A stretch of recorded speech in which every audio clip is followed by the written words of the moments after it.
gentlemen, the first bout will begin in 5 minutes' time. Domi gospoda, prvi boj, через 5 minut.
Competition. It is the 15th session and it is medal bouts all the way here now.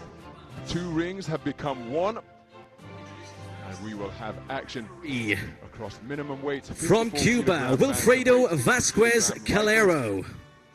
67-kilogram welterweight, 75-kilogram middleweight, and 86. Please welcome your first boxer into the red corner. From Russia, Edmond Khudoian. From all around the world, seated around the boxing ring. The action beginning immediately, making his way towards the boxing ring is the tournament #1 from Russia.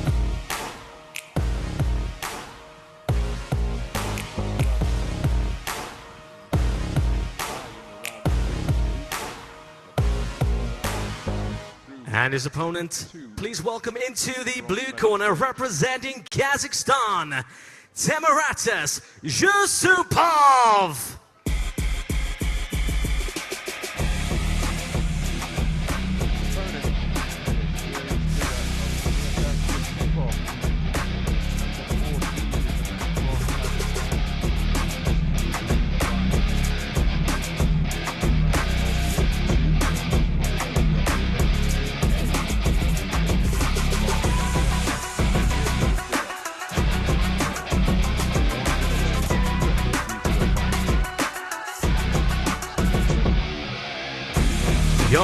officials at ringside are from Serbia, Afghanistan, 13 strong Armenia, Russian China. boxing team.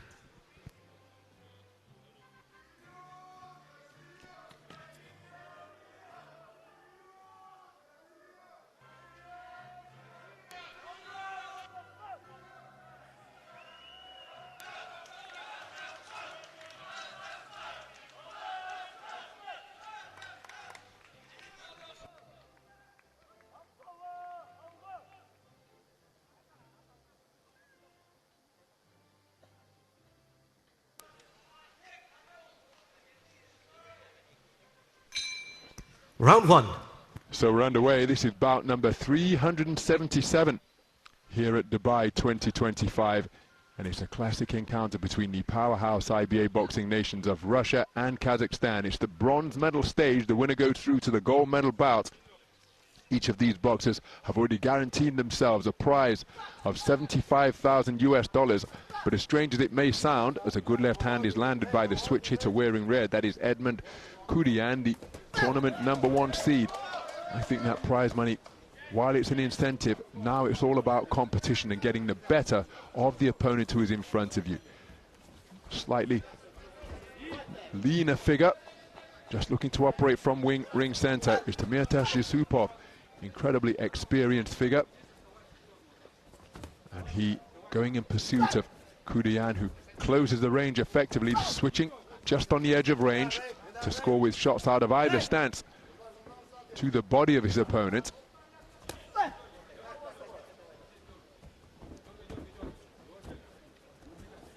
So Zhussupov just feinting over that front foot. He did take a left cross to the head there, followed by a thrusting left hand to the body. Referee Mr. Alfredo Vasquez just intervening. Oh, that's a cracking overhand right. Left hook came behind it from Khudoian. He really is getting leverage onto these shots and finding the range with them. Beautiful left hand to the body, and he's constantly switching in front of his man, making it very difficult for Zhussupov to establish his timing and distance.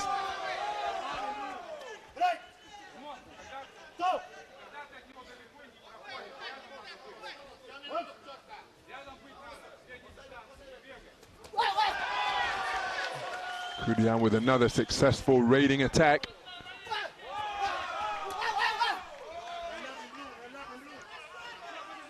And now it's Khudoian onto the front foot.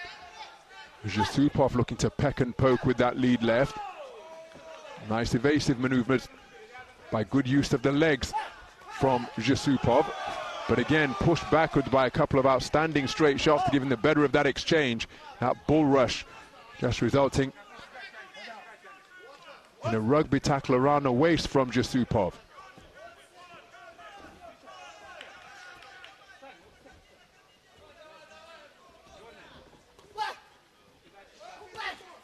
Scoring effectively without reply is Khudoian. Really doing a good job controlling the distance.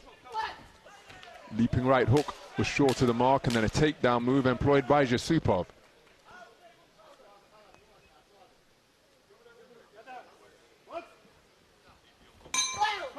Good left hook to the body on the bell landed by Khudoian. A very impressive round indeed from the tournament #1 seed, Edmond Khudoian.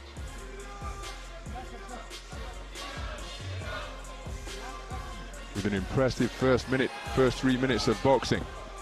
Well, this man's got a lot to think about here. He's got Khudoian switching in front of him, and he hasn't found his range or distance with any consistency. While out of both orthodox and southpaw, Khudoian has been able to measure his man and score with a whole variety of punches to both head and body.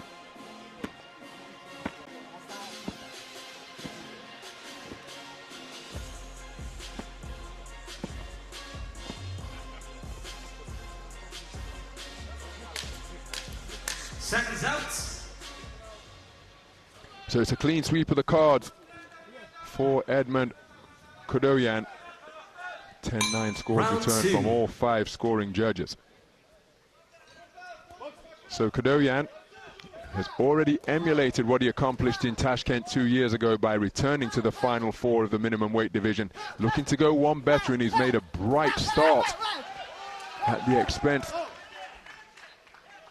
of the man in blue. What can Temirtas Zhussupov do? And again, getting that international global bronze medal. Kicked on from that did Khudoian, because the following year he secured European gold at the edition in Belgrade. So here he is, king of the continent, already one of the best in the world, and seeking to get his name on the highest plinth of all in the roll of honor as the world champion.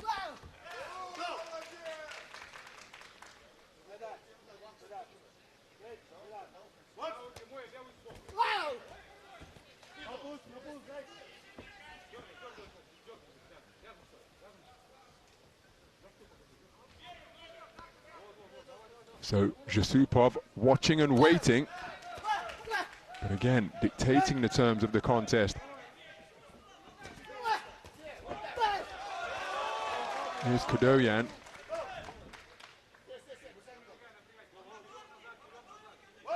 Mentioned the fact that it was a continental gold in the Serbian capital for the man in red. I was ringside at at both Tashkent and Belgrade 4 years ago, and Zhussupov claimed this very title that he's in contention for once again. Minimum weight kingpin at 48 kilograms, coming away with that gold medal after a terrific run through the tournament.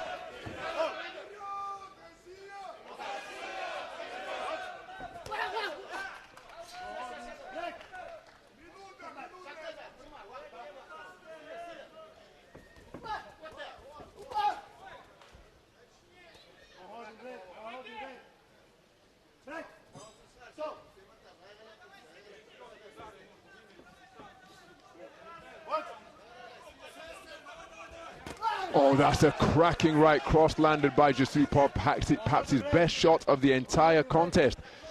Can he build on that momentum through that little cameo of success that he enjoyed, finally finding his range and nailing his opponent with a really stiff right cross? Again, neither man looking to work from this type of territory here.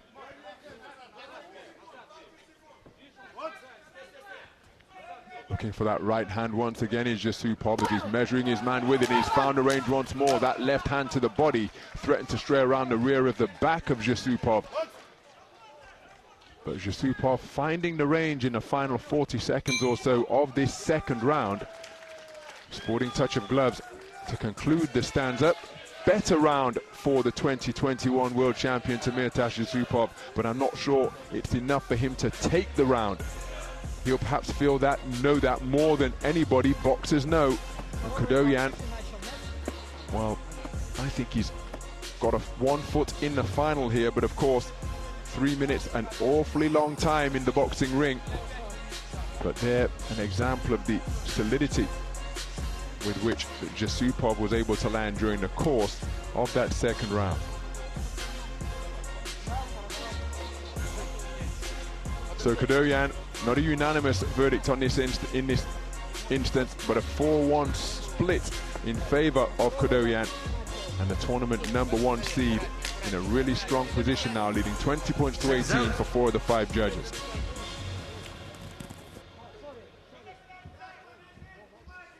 Your third and final round. So as we move into the third and final round, Temirtas Zhussupov, the 2021 minimum weight world champion, had a better second round, but he's trailing by a 2-point margin on the scorecards of judges 1, 3, 4, and 5. And Khudoian made a really bright start and showed the variety that he's getting to work with here. Straight right hand to the body, left hand to the head. And Zhussupov needs a massive final 3 minutes here to try and get himself back into contention.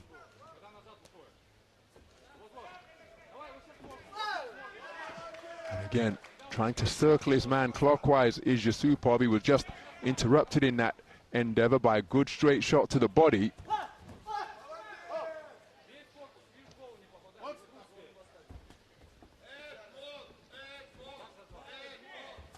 Oh, there's another good right cross again from Zhussupov, nailing his man as he sought to lay a trap with his back near the ropes.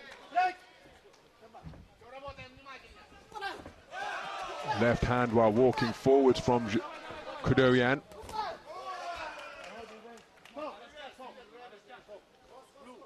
So approaching the halfway stage of this final round, and Khudoian ensuring that he remains active, not entering bout management mode, but continuing to box. And again is a beautiful check right hand as he spun off the line counterclockwise. Beautiful left hook slung into the body from Khudoian. Again, looking to draw his man in and pick him off as he advances. He did so effectively there with that well-placed left hook beneath the right elbow of Zhussupov. Zhussupov comes back with a straight right cross to the body. And there's another right cross landed by Zhussupov, countered by a left hook from Khudoian. And Khudoian boxing a really smart fight here. Straight left hand to the body, then nice defensive work with that same hand to fend off the incoming right. And look at how he's piling up the points out of both stances with that right hand to the body. Now he's turned southpaw.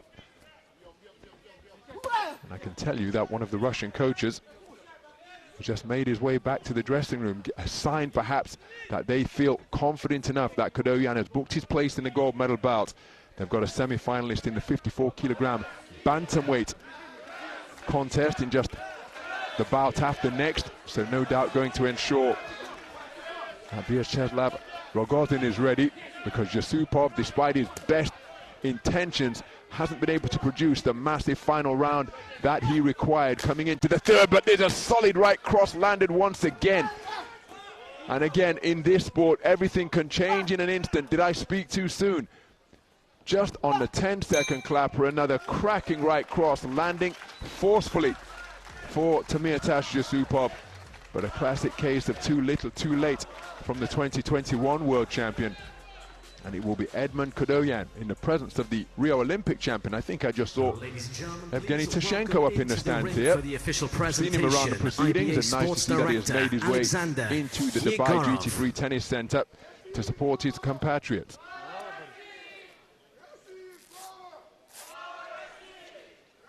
So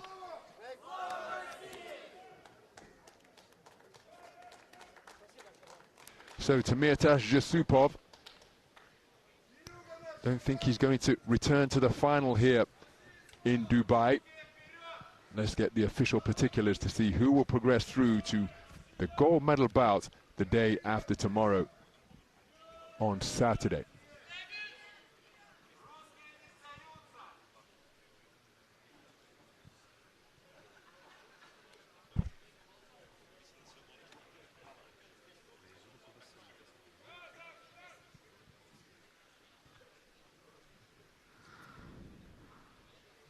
Ladies and gentlemen, after 3 rounds of action, we go to the judges' scorecards.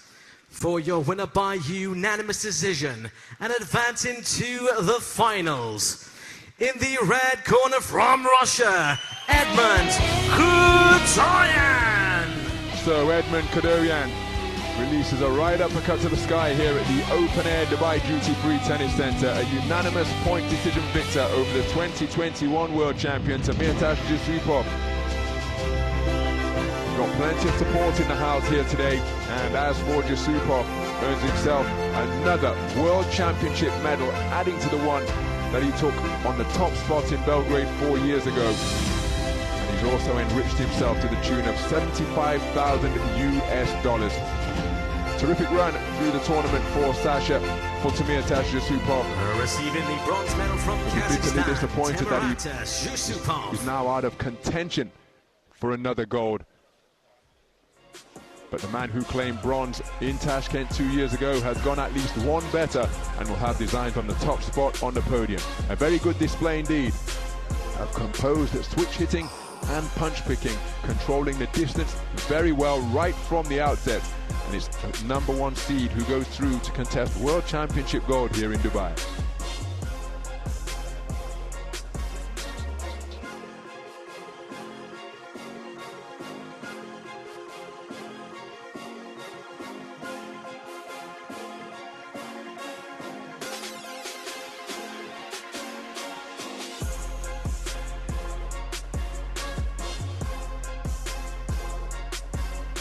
Our next contest is between boxers from Georgia and Azerbaijan in the 48 kilogram minimum weight division.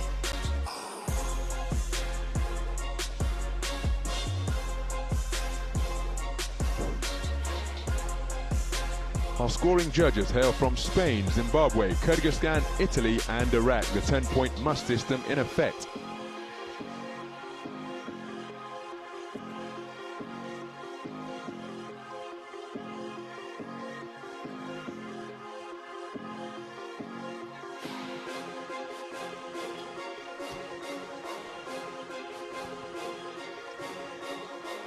Ladies and gentlemen, live from Dubai, IBA presents 3 rounds in elite men's under 48 kilogram minimum weight division. Please welcome firstly your referee from Algeria, Besmi Mohammed.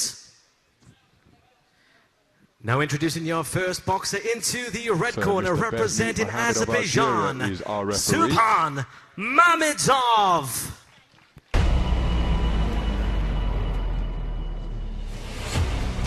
So approaching the boxing ring is the teen sensation from Azerbaijan, Subhan Mamedov, just 19 years of age, has had a terrific run through the tournament, winning 3 contests out of 3. At the quarter-final stage, he beat the Asian champion, Artur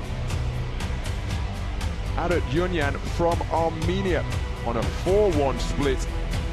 At the round of 16, he beat Israel's Medon Shafir, unanimously demonstrating good movement, and he opened his tournament with a 3rd round stoppage Georgia, over Sakhil, Alakhverdovi. His opponent is the tournament number 2 seed, Sakhil Alakhverdovi, part of a 4-man Georgian boxing team, and 2 years ago in Tashkent, this man came away with a silver medal.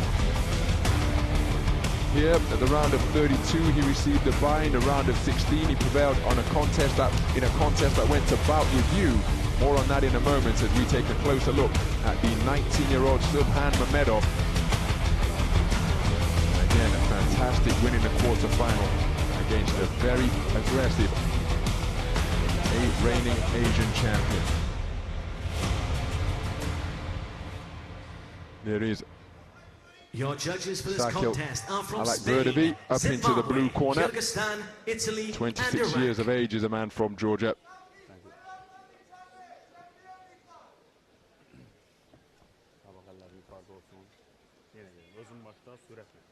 And he a very comfortable winner at his quarter-final stage to arrive here at the final 4.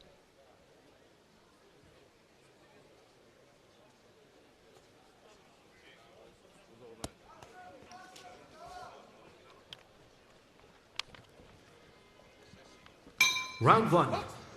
So we're underway then. This a contest to determine who will be going through to face off against the number 1 seed, Edmond. Khudoian. It's a contest between boxers from Azerbaijan and Georgia. Boxer wearing red, the taller of the 2 men, is Subhan Mamedov. 48 kilograms is the weight class. 27 boxers making up this particular bracket, and the boxer wearing blue is the number 2 seed, Sakhil Alakhverdovi, 2023 World Championship silver medalist.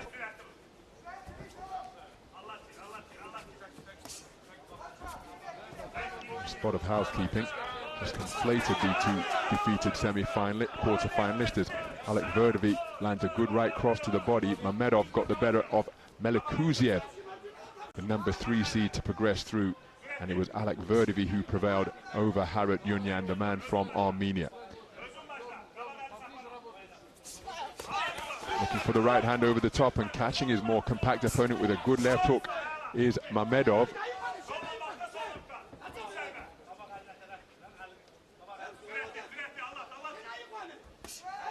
So it's a big gap the man in blue has got to try and close. The feinting continuing at range. Not too far away with the straight punches is the taller figure, coming forwards, and just inaccurate with the left-right combination was Mamedov. Alakhverdovi looking to play counter-puncher.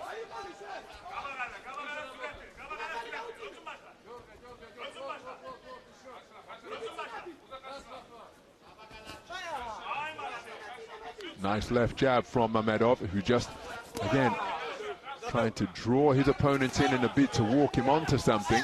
And that right cross wasn't too far away, and he's landing it from well beyond the punching distance of Alakhverdovi. Alakhverdovi trying to close the gap and pin his man against the ropes. Nice turning of the tables from Mamedov. Both men just a little inaccurate through those attempted exchanges. But Mamedov possesses a wonderfully straight, swift jab. And again, each man just missing by millimeters. He could make the small adjustment to go from missing to landing point-scoring shot. And both men heeding the call of stop impeccably upon the command of the referee. Nice shot landed by Alakhverdovi during that exchange. And again, so keen to land without reply of the boxers that they're falling just fractionally short through that closing portion of the opening round.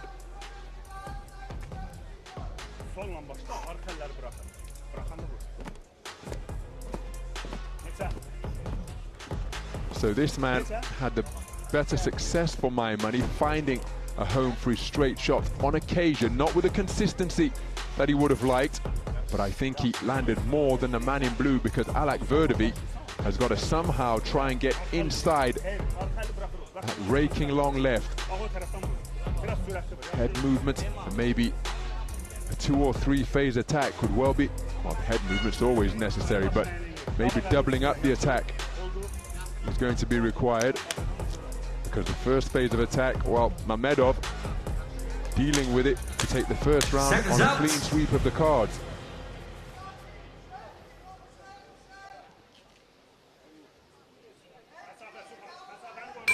Round 2. So we move into the second round. Subhan Mamedov in his 4th bout, having began his tournament in the round of 32.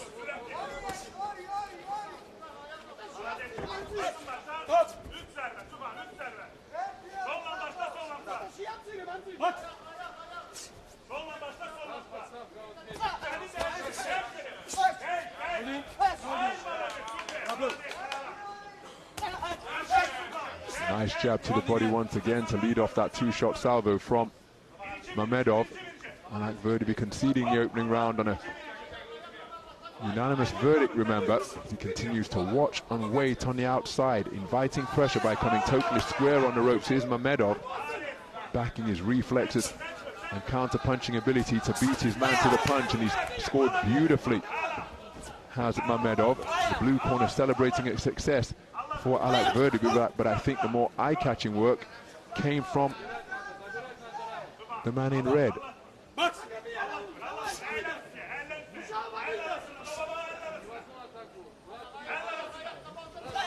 Nice scoring jab to the body, and he really has found a range effectively with that shot. And if he does, and Alakhverdovi doesn't make an adjustment, looking to parry and counter with quick feet into range, well, it could well be a point-scoring punch on a regular basis for Mamedov.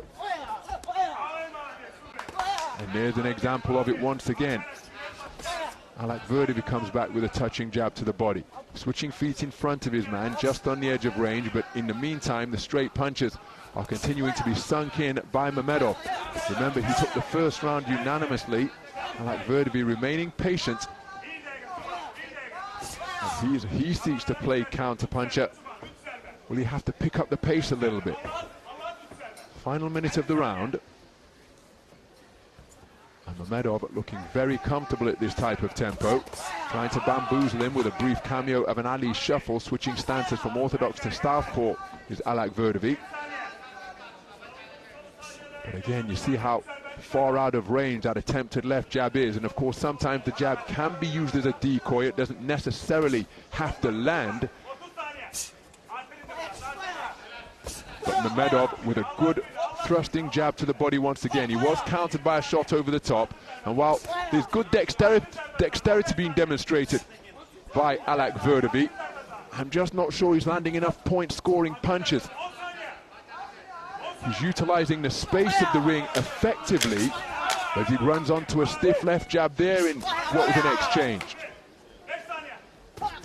And Mamedov catching his man on the side of the head with a grazing right hand, the bell to conclude the second round. Remember, the first was taken unanimously by Mamedov, and while Alakhverdovi was more dynamic, he was more active, I'm not sure he's landed enough point-scoring blows to render this a different set of scorecards. Very risky tactic. As we take a look at some of the action from the second. Again, picked off when trying to get into distance. It's a very difficult mission to try and accomplish because Mamedov, despite being just 19 years of age, has demonstrated wonderful maturity and belief in his expansive skills. So, what will the judges have seen in that second round? Well, it's a clean sweep of the cards for the second consecutive session. Mamedov leading 20 points to 18 for all 5 scoring judges. Third and final rounds. So as we move into the third and final round of this second men's 48-kilogram minimum weight semi-final, if Sakhil Alakhverdovi, the tournament #2 seed, hopes to return to the gold medal bout for a second consecutive championships, he needs a massive final 3 minutes because he conceded the first round unanimously and the second. And I'm not quite sure what his tactics were in that second round, having conceded the first, where neither man, truth be told, found a range with any consistency, but finding it with more consistency was the man in red.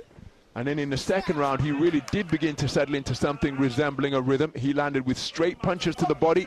He countered effectively off the ropes. Alakhverdovi was shifting stance and shaping up nicely in front of his man, but it's this type of posture and it's this type of tempo that he's been boxing at all contest long. And remember, the onus is on him to do something different because he's trailing by 20 points to 18. Subhan Mamedov coming in with his confidence through the roof, having claimed European under-23 gold in Budapest earlier this year.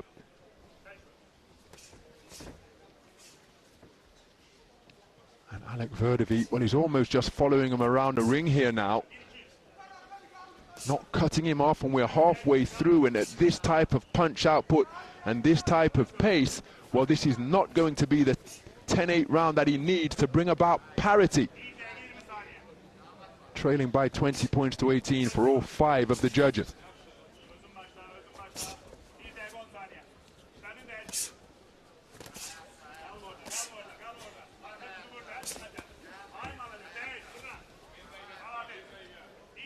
So Alakhverdovi literally following his man around the ring, and he's not busy enough, he's not letting his hands go. There's a solid left jab from Alakhverdovi, but with a minute remaining, Mamedov is winning this one at a canter because there has been no discernible change from the 2023 World Championship silver medalist. Sakhil Alakhverdovi has appeared rather one-paced and rather one-dimensional. Well, I say that without wishing to contradict myself. There he's walked onto a cracking short right hand because he's switched stance in front of his man. He's mean-mugged on occasion, he's grinned his gum shield, but this is boxing. And even though ring generalship, defense are part of the parameters of, as he scores with a good right hand to the body, they're part of what he's taken into account when scoring a round. Now he's getting busy on the 10-second clapper, but the most important thing of all is punching. And he hasn't done enough of it over the course of this contest for me. And I think it is going to be a run to a second final this summer for the teen sensation from Azerbaijan, Subhan Mamedov. Already a continental king in his age group, in the under-23 level. And here, I think he's just eliminated the 2023 World Championship finalist. A very good display indeed, very composed, and he's barely broken a sweat in the late afternoon sunshine here at the Dubai Duty Free Tennis Centre. We've started an hour earlier than usual, or when I say usual, than what we've been starting on the previous 7 days. So let's get the official particulars. I think the man in red is going through.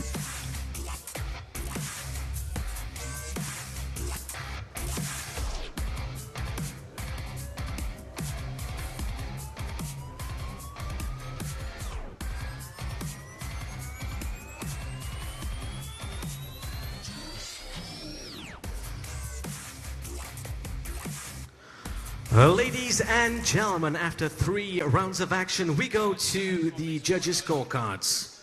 For your winner by unanimous decision and advance into the finals. In the red corner from Azerbaijan, Subhan Mamedov. So Subhan Mamedov with a really significant victory in the course of his senior IBA boxing career. A unanimous point decision verdict over the 2023 World Championship silver medalist Sakhil Alakhverdovi, eliminated at the semi-final stage here in Dubai 2025. He has got himself a bronze medal and the not insignificant sum of $75,000 US. Magnificent tournament for the #2 seed. But in this semi-final, he just didn't appear as though he was able to get going. So there's his prize, there's his purse. Sakhil Alakhverdovi through to the final 4. But Subhan Mamedov, delighted. He and his team posing right next to our commentary position because their teenager has made it through to the gold medal bout, where he will face off against the #1 seed and a man who took World Championship bronze, Edmond Khudoian of Russia.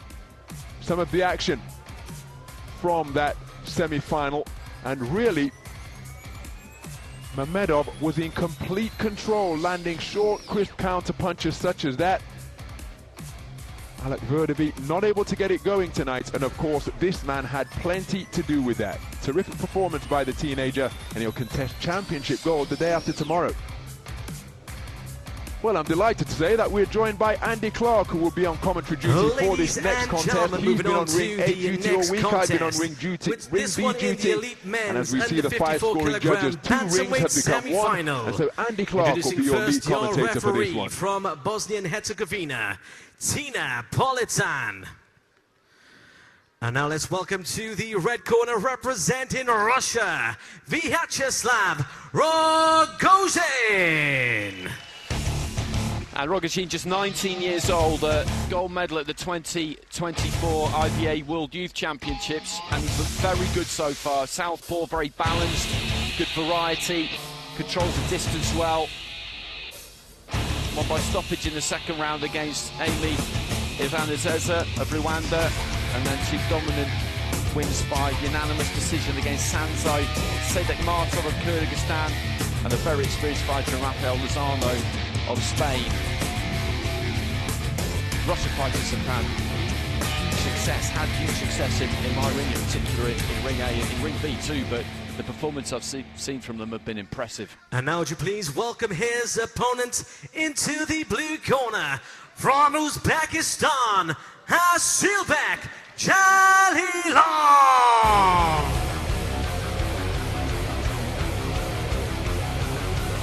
Jalilov's an interesting fighter from Uzbekistan, the 2024 Asian champion. He's beaten Sadai, Aniskali, Amadou Mohamed, Artur, Nagapetyan. That was a good win against Nagapetyan yesterday of Serbia, because he's a pressure fighter and a good one. But Jalilov has got great feet. He moves around the ring incredibly well and does everything with a smile on his face. Ringside from Cuba, Croatia, Tunisia, Kingdom of Saudi Arabia and Colombia.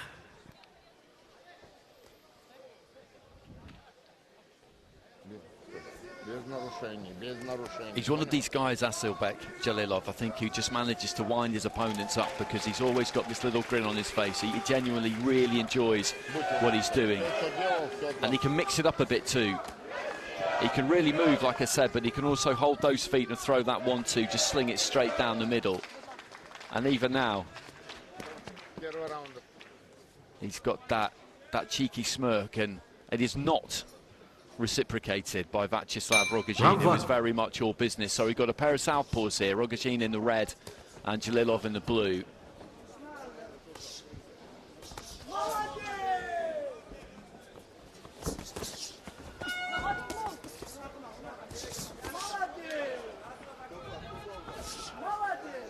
And you can see what I mean from the start here, and Rogozin is good at shutting that space down.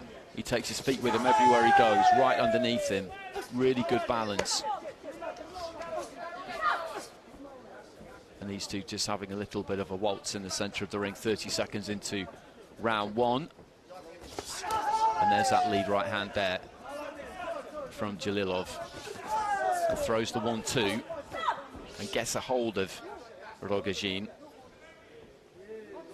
who in his previous fights has just settled into a groove really, really quickly, and his opponents have found it very difficult to knock him out of it. But he's got a different kind of an opponent here, a combination again there from Jalilov. Rogozin just short with the jab and the right hand.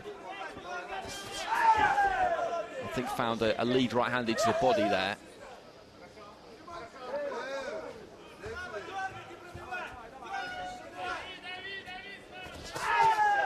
And again, just pops off that 1-2 from the outside. There's not much on it, but it lands.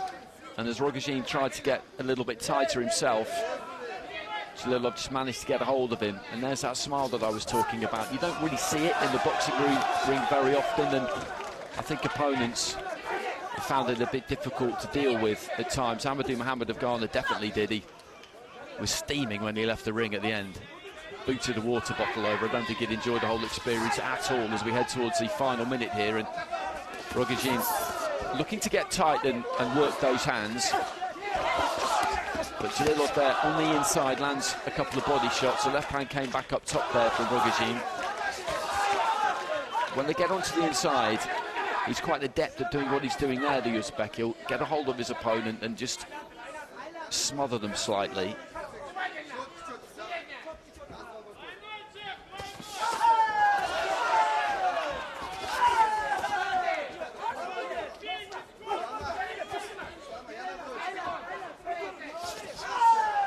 There's that 1-2, almost tripping over his own feet there.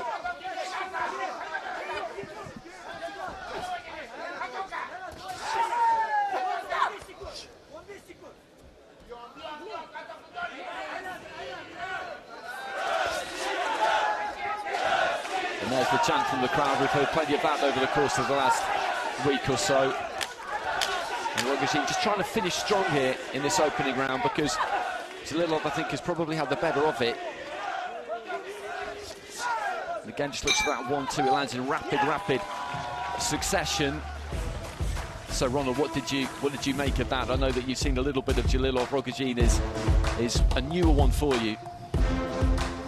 Indeed, first time looking at this teenager. And one of the great things about IBA style boxing coming through the tournaments is that you have to meet and indeed master a whole variety of styles if you hope to box your way to top spot in the podium. And at just 19, I'm not sure Rogozin will have seen anybody like Jalilov before. The manner in which he leaps around the ring is rather unconventional. As you say, sometimes trips over his own feet. But I thought Rogozin stuck to his task really well here, got up close, all business, remained purposeful, blasted away to the body. I thought he did the better work overall because of that consistency and fundamental soundness, and he's taken the first round on a 4-1 split. Seconds out. I didn't think there was much in that round myself. I really didn't. I thought Jalilov did some decent work from the outside. And Rogozin, as you say, though, he's got those feet where round two, he manages to get into distance, and he will stay close, and he will be patient as you can be, at least in a 3-round fight. So he has got the advantage here, that 4-1 split in his favour after that opening round. And it's always difficult to know exactly what is communicated to the fighters by the corners, but if this causes Jalilov to come to Rogozin a bit more, then that is what the Russian will really favour. A decent combination on the inside there from him. And then gets close, looks for the left hand to the body.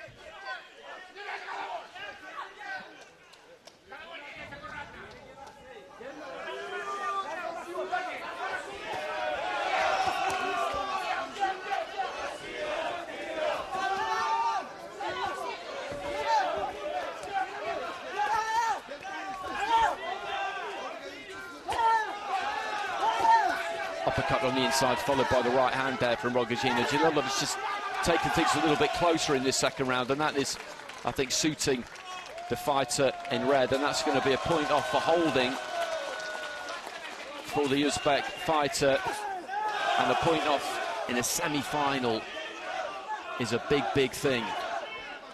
So he's at crisis point here a little bit, Jalilov, you would say, because Rogozin has definitely had the better of this round so far. And with the point deduction as well and the 4-1 split against him, he's got to do something in the second half of the round here.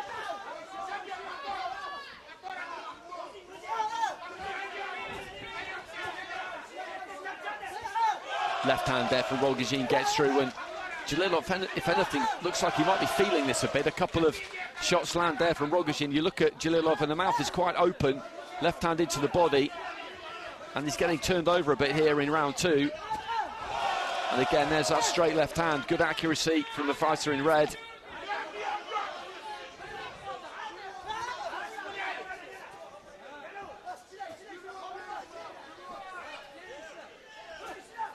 Short left hand on the inside. The referee hadn't, I don't think, given the instruction to break into the final minutes. And this has been a big round for the red corner. And Jalilov at the minute looks a little bit out of ideas. Down he goes, but I think that was maybe a tangle of the front feet more than anything else. He's got that 1-2. If he can find the right distance for it, the fighter in blue, he's dangerous with it because he is tall. He's got those long levers. But what Rogozin has done really well, particularly in this second round, is just steal that space, get close enough, and that's that front foot pressure that Ron was talking about in the break between rounds. Final 10 seconds, and this is going to be a red corner round, there's no question about that, and with the point deduction as well. And I wonder, you think about the scoring, 10-9 for a close round win, 10-8 for a clear round win. I wonder whether we could even see 10-8s there. It wouldn't surprise me if we saw a few 10-8 rounds during the course of that second. I thought that was absolutely sensational from Rogozin. Consistency over occasional successes for Jalilov. And I think Jalilov was hurt to the body during the course of that second because he started to take in lungfuls of oxygen. But this man, consistent punch output, serving him really well. And with his opponent perhaps feeling the effects of body shots and looking to take breathers. While he was waiting, Rogozin was invariably working. And there's an example of the hard hooking he was able to land to the body. Brilliant second round. And again, I wouldn't have been mad if that was called a knockdown. The feet did tangle, but I think it was a left hook that helped him on his way down to the canvas. Very good second round indeed from Rogozin. I'll be interested to see these scores because IBA scoring 10-9 for a close round, 10-8 for a clear winner, 10-7 for total domination. And as Andy pointed out in commentary, that was a clear round. Your third and final round. So Rogozin is over the hills and far away here, to be honest, with that lead plus the point deduction. Something is going to have to go catastrophically wrong for him not to make it to the final. And it's an interesting point you make about the knockdown, because one thing I've noticed over the course of the 2 weeks is that if there's any kind of tangle of feet, even if a punch causes the loss of balance and then the tangle, referees generally don't give it. I always feel like they should give it, but again, another thing about the scoring is that because a knockdown doesn't, like pro boxing, trigger a 10-8, it's not like it doesn't matter, but it's not as material as it might be. Left hand up top there from Rogozin. He comes back with 1-2 there, Jalilov, and just about got through with it, and he's having a little chat, and the referee is just telling him that it's better to pipe down. So he's still got something to say, even though this is going against him, but he's somebody who genuinely seems to love every second he spends in there. It's quite an infectious thing to see, to be honest. And Rogozin just tip-tapping, then looking for that left hand in round the back of the guard. And I have been very impressed with him during the course of the week. It's the consistency, the maturity, just everything about him, really. Left hand down the middle. And just walks his man back to the ropes.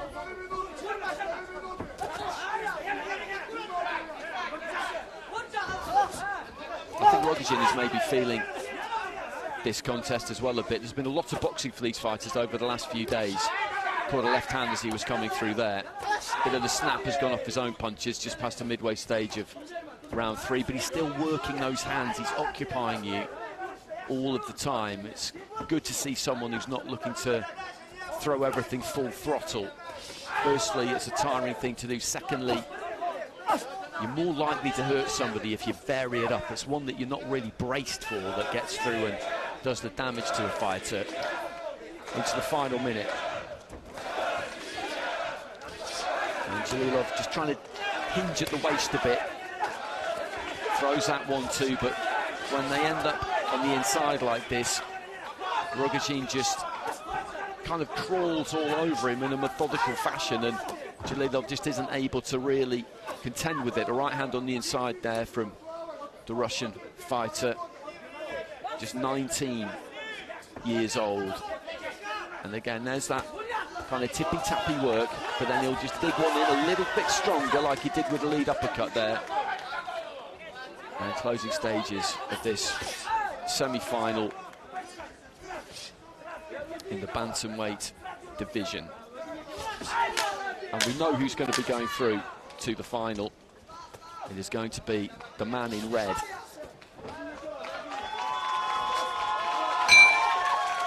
And that's an impressive display, isn't it? No doubt about that. Hugely impressive from the teenager, Viacheslav Rogozin. And again, it's interesting in elite sport and in the sport of boxing in particular, because there are some guys who like to watch film, have their coaches tell them everything about their opponents. Others just back their man and say, let the other opponent deal with you. And I think that was very much a case of that tonight, because IBA Sports he didn't change at all from what you've been describing. The same steady, effective, non-stop pressure, and for all of the shape-shifting and shimmying that Jalilov was able to produce, he just remained consistent, and that consistency started to pay big dividends at the midpoint of the second round, breaking the man down to the body, testing his gas tank, and thereafter, one-way traffic might be a little bit overstating it, but he was in control from that midpoint of round number 2, despite the best efforts of Jalilov. I think it pretty much was one-way traffic, to be honest. He was doing his best there, the Jalilov, but he just couldn't get any kind of respite. Ladies and gentlemen, after 3 rounds of action, we go to the judges' scorecards. For your winner by unanimous decision and advance into the finals, in the red corner from Russia, Viacheslav Rogozin. Well, there go the fireworks.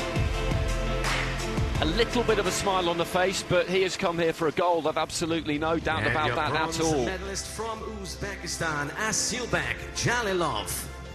And Asilbek Jalilov just gets his medal from Sasha Egorov of the IBA. And he'll be disappointed because these fighters have one thing on their mind and one thing only, which is to win every single time they go in there. And that check for $75,000, part of that $8 million prize pot that's been spread out over the course of this couple of weeks. But he should look back on this tournament with pride, because he's produced some good performances. I've enjoyed watching him. As I say, he boxes with a smile on his face, and elite level sport can at times be so deathly serious you wonder whether anybody really enjoys it. Well, he certainly does. What's so impressive about Rogozin is the fact that he wastes almost nothing.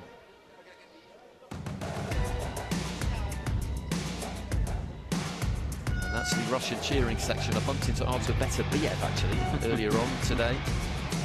Quick fist bump with the now former undisputed light heavyweight champion. He's in town, he'll be attending, I'm sure, for the finals and for IBA Pro tomorrow night maybe. Ladies and gentlemen, we now move on to the next contest. This one in the elite men's under 54 kilogram bantamweight semi-final. Introducing first your referee from Serbia, Jovana Ugranovic. Jovana Ugranovic. No, that's not Jovana Ugranovic.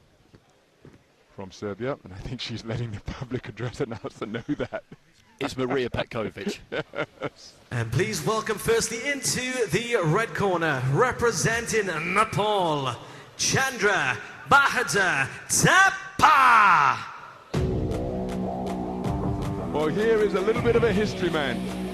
Chandra Bahadur Thapa is Nepal's first ever medalist at an IBA World Championship. Made history by progressing through his quarterfinals yesterday, where he bested Mehdi Kazemi of Iran, a fast twitch, pot shot punch picker. Very impressive indeed. 3 wins out of 3 so far after beginning his tournament in the round of 32. In the round of 16, he beat David Negorian, the number 6 seed of Armenia. And now would you please welcome his opponent in the blue corner, from Kazakhstan, Saken Bibossinov. His opponent needs no introduction if you're a fan of IBA-style boxing, because it is Saken Bibossinov, installed here as the tournament's number 7 seed, the 2021 world champion at flyweight, Olympic bronze medalist at flyweight. In the 2024 Olympic Games, he lost to his formidable and fierce rival Hassan Buyduzmatov of Kazakhstan. World Championship bronze medalist in 2019. He's trying to go at least one better than that here today. He won't want a full set of medals either. He's got his design squarely on a second World Championship gold. And in the quarterfinal stage, he beat from Morocco, Moldova, Kyrgyzstan, Italy, and Afghanistan. Took the first round, despite being scored upon heavily to the body, and that laid the foundation for the rest of the bout. But Mwengo Mwali worked him very effectively in the opening round, using his long, accurate power punches. And what a wonderful moment for Nepal. And you may recall when we were in Kielce in 2021 for the World Youth Championships, we got quite friendly with the Nepalese coaches. And they were telling us how they were investing in the program, and here those dividends being paid off with their first ever medalist. No, it's fantastic. It's really, really good to see. I do remember that. It was a really good tournament to cover. Everybody was so enthusiastic because it was not quite deepest COVID. We were just coming out of it, but just seeing that collection of athletes all in one place again was just fantastic, wasn't it? I also remember Bibossinov from the 2021 World Championships. I do believe he got Hassan Boy in the first preliminary round. He came back to Zhussupov, didn't he? Terrible draw. That's right. And he beat him. And because he was in the pro ranks, as you say, he came back, no seedings, so two of the very best in the business meeting in the early preliminary round. It was Bibossinov who got the better of it on that occasion on the Olympic stage last year, as mentioned. They met at the quarterfinal stage, and it was Hassan Boy who prevailed en route to his second Olympic title. Well, there is the history maker from Nepal, Chandra Bahadur Thapa. Saken Bibossinov needs no introduction if you're a fan of IBA boxing.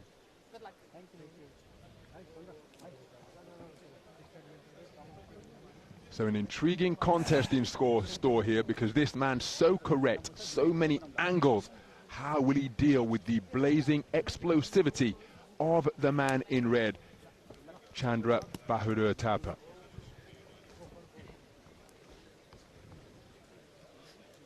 Round 1. So we're underway then. The second semi-final in the men's 54-kilogram bantamweight division between boxers from Kazakhstan and Nepal. The orthodox boxer, just adopting the cross-arm guard out of the orthodox stance, is Chandra Bahadur Thapa. The southpaw, twitching just on the edge of range, is Saken Bibossinov of Kazakhstan. There are those quick feet I was alluding to, as Thapa just seeking to back his man up. He's got that right hand locked and loaded and ready to extend in a flash. But he's a really good mover around the boxing ring. He's the tall, lean figure Bibossinov, but looking to apply pressure. Not quite getting into range, but he did try to make it a multi-phase attack. Now Bibossinov retreating to the ropes, but covering up effectively behind his gloves and forearms. Hard right hand driven into the body. It came overhand, and that is typical of the way in which Thapa goes about his craft. Didn't quite take his feet with him there. And that was successful over in ring B in the preliminary rounds, but he's in with a masterful boxer here, and he may have to make a slight adaptation to what is proving to be really profitable so far. But you can see the man's fast twitch movements that get him into range when seemingly out of range, but Bibossinov negating it by good use of the feet and employing the layback. Scoring left hand to the body from Bibossinov, trying a bull rush off the ropes is Thapa, leaving his feet there with a leaping left hook, but not quite finding the target. And again, we talked about whether boxers focus on themselves or try to make adaptation for their opponents. Thapa's trying what's been successful for him during this tournament, but here in this semi-final has been made to miss by millimeters. One of the left hands in that four-shot cluster did get through from Bibossinov. So he's probably going to have to rethink a little bit here, or take his feet with him to get into range, because the leaping lefts, like a character from a Marvel superhero movie, have just fallen a little short. Now he does get up close and work the body effectively, scoring beneath the elbows of Bibossinov. Quick feet to hunt his man and pin him to the ropes once again, and does score with a little bushel of punches to the body, and he's keeping the attack going. Bibossinov square on the ropes, inviting pressure. Plenty of those shots were blocked by the glove defenses of the man in blue, but some of them did get through downstairs. So Bibossinov on the front foot in search of his get-back, looking to explode. That counter right hand off the ropes is Thapa, but Bibossinov hip to it and looking to continue to measure his man with straights. Well, he's in the corner and he's been picked off and scored upon effectively. Bibossinov embellishing it, raising that left hand to the sky, and a little bit of a skip back to the space of center ring, because he knows those scoring shots without reply were perhaps the best quality of the first 3 minutes. We've got the kind of stylistic matchup here that you see quite often, haven't we? Because you've got a taller fighter who can keep it on the outside in Bibossinov, who can throw that 1-2, then pull that weight onto the back foot, dip those knees, throw that long left hand to the body, which I think is always a really good shot, and then just pull back out of range. Thapa's got to try and get close. He did it towards the end of the round there and worked his hands well, but as you said, most of them were taken on the gloves, and other times he's springing in from a long way out. And firstly, the balance goes, but secondly, he can see it coming, can't he, Bibossinov? He can see it coming a mile away, so he's got to find a way to get onto the inside here, Thapa, where his feet, as you rightly said, are still underneath him. Move those shoulders a bit more, move that head a little bit more. It's not an easy task, but it's one that he'll have had to undertake a good amount of times in his career, and 10 lines across the board there for Bibossinov, and you can understand why. So as we move into the second round, Chandra Bahadur Thapa has got to try and do something different here, because Bibossinov has made him miss on a consistent basis. He did have some success when he got his man right here, and he's looking to repeat that by, well, trying to target the head. But of course, if you invest in those body shots in a bid to bring the hands down, it could well leave the head open later on. But he is getting busy, and that's good to see. And his feet are in range, and he does score with 2 good hooks beneath the elbows. But so composed under fire is Bibossinov. Back to the space of center ring. And he's getting inside and scoring effectively down to the body of Bibossinov. It's a long, lean torso that the former world champion is looking to defend. Good right hand to the body in response from Bibossinov. But by conceding his height and reach in the manner in which he's doing, Bibossinov bringing Thapa right into this second round in many respects. There, you can get it back to that type of territory and score with a left cross as he just did. Not much power on it, but perfect placement to render it a point-scoring shot. Then looking for the bolo backhand to the body. Thapa looking to snake that overhand right in between the gloves of Bibossinov. Remember, he conceded the first round unanimously. Counter left hand not too far away from Bibossinov. Nice defensive work with the right glove from the man in red. So Thapa's breathing through an open mouth here now. His burst of punches to the body have all come in full-blooded fashion. Circling his man and almost getting behind him. He's moving those feet so rapidly as Bibossinov. And a rather crude forward lunge from Thapa. And I think this, well, let's see how long this, we've got to stop watching. Anila, how long is it going to take to retie these shoelaces? Because Thapa's mouth is wide open, and he shouldn't be receiving coaching either. So a whole bunch of stuff going on in that red corner as the right bootlaces were given some running repairs. Action resumes, and Bibossinov looking to re-establish his control of long range.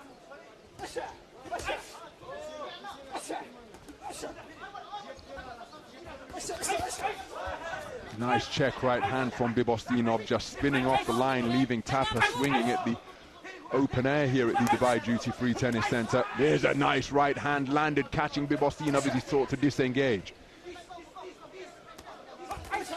Did take his feet with him and got through with the right hand lead, Thapa.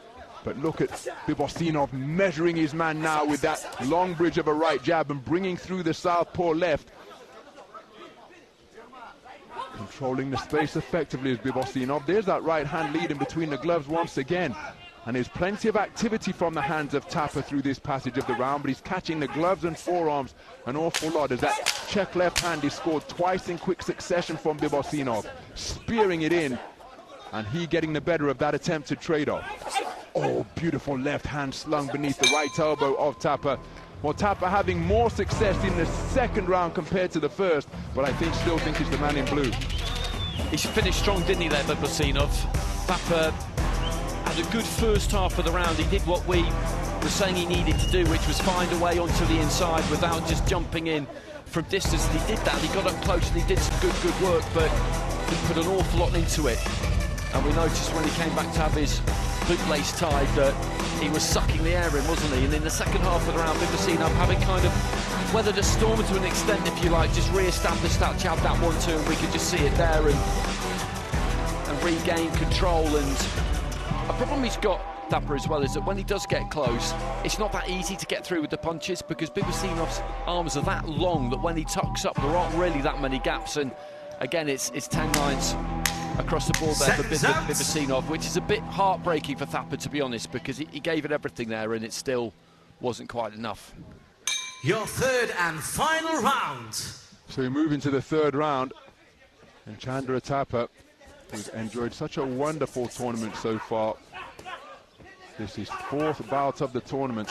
Cannot fault the man's industry, nor indeed his effectiveness or imagination, because he's been quite creative with his attacks. You see him trying to pull the gloves down of Bibossinov and find a home for his punches.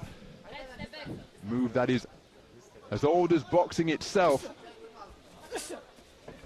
but popularized more latterly in the 21st century by Vasyl Lomachenko. Or was that the one he adjusted last time? I really can't recall. I think it was the right boot that got adjusted. Hands on the ropes, big lungfuls of oxygen being taken in, but it's also a respite for Bibossinov, of course, but his breathing appearing as comfortable as it was at the opening bell. So just looking to shoot out those straight shots as an effective line of defense, Bibossinov, but now Thapa back into his preferred wheelhouse. You see him trying to prise open those defenses once again, as though he's trying to open a shell. And you have to credit the man for his ability to get to the inside in rounds 2 and 3. Nice movement in the pocket by pivoting around the clock face from Bibossinov, and look at that, when he employs that movement, it makes it very difficult for Thapa to keep up with him, because his movement seems to come in a straight line like a sprinter exploding out of the blocks, but he's seeking to get over the front foot here and close the distance with clusters of punches. Again, Bibossinov just happy to employ clock-killing tactics here, because I think that effort, talking of sprinters, it was very much an anaerobic exercise during that passage of the round where he came bustling forwards. Thereafter, he's had to take a breather to allow his energy levels to recover. But that puts him in an even more invidious position, because the clock is not his friend, and it lends him or sends him ever closer into the realm, ever deeper into the realm of requiring a stoppage, because he's trailing 20 points to 18 for all 5 judges. And it's only as though he can work in spurts here in this third and final round. And Bibossinov happy to enter bout management mode and just kill the clock. Thapa trying to pin his man against the ropes. Leaping left hook leads off his attack, but Bibossinov, too cute for that, just ties him up and turns the tables.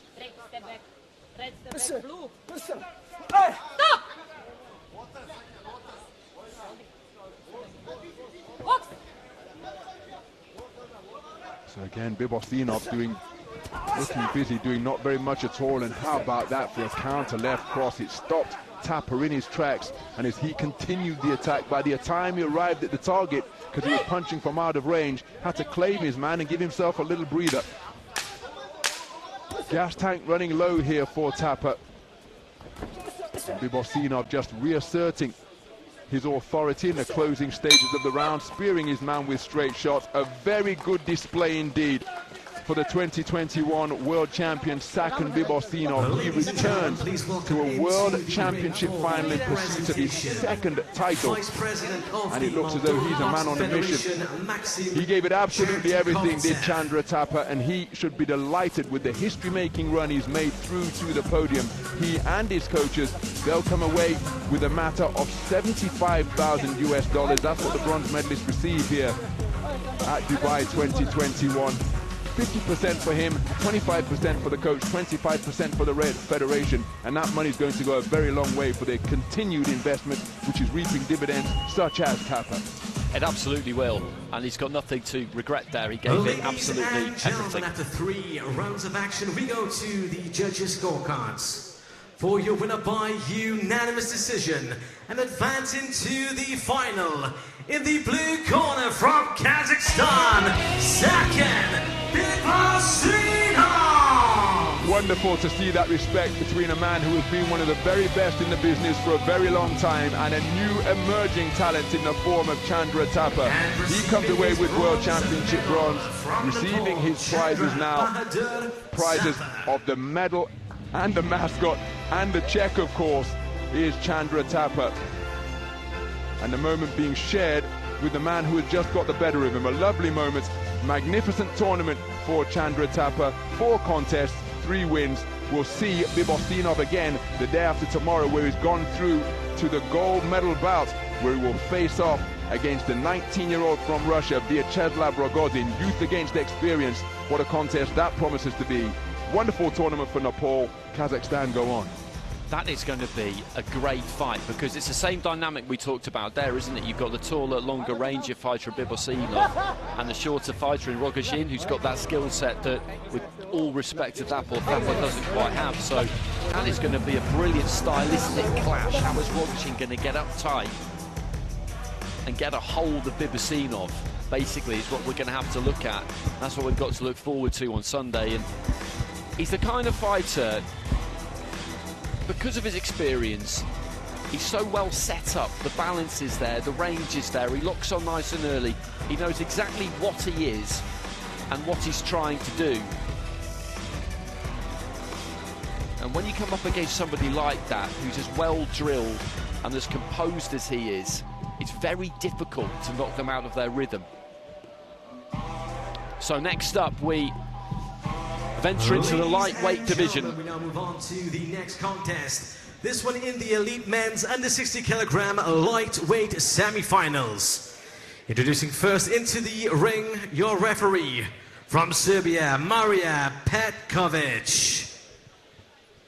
Please welcome into the red corner from Uzbekistan, Abdumalik Khalokov.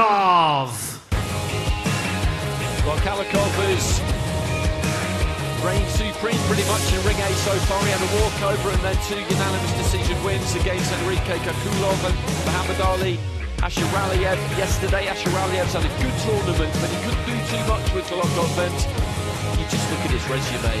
Won the World Boxing World Championships in September, Olympic champion, world champion in 2023, Asian champion, Asian Games winner. I mean, it's... And his opponent in the blue corner, representing Armenia, Artur Bazeyan.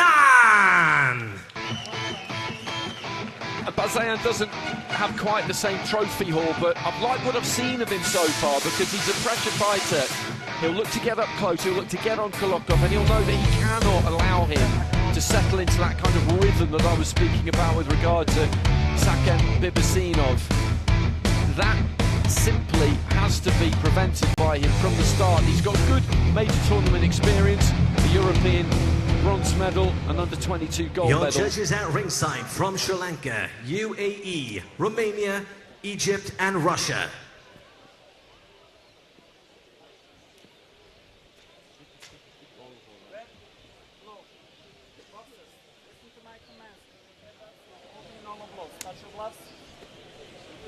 So touch of gloves between the two. In the red corner we've got Abdumalik Khalokov, Uzbekistan. In the blue corner, Artur Bazeyan, Armenia.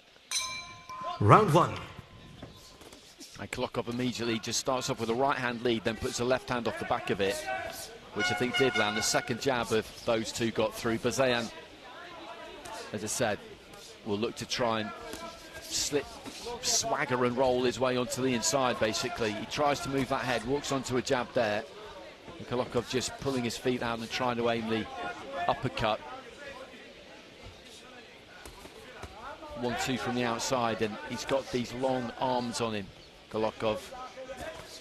And there's a jab, that darting jab again just gets through and lands it one more time. And the problem that he's got here, Bazeyan, is that if you keep getting hit with that jab whilst you're trying to get onto the inside, number one, it's a scoring shot, but number two, it just means you have to stop, reset, and start again. A left hand again there from Khalokov. Bazeyan thought was just going to grab his man and then fool him into thinking they would wait for break and then let him go and try and work, but it didn't quite materialise. Referee just having a word about connecting with the inside of the glove. Bazeyan there just shutting down his own space slightly as he came forward. There's that jab again, double jab, just bouncing off the forehead of Bazeyan.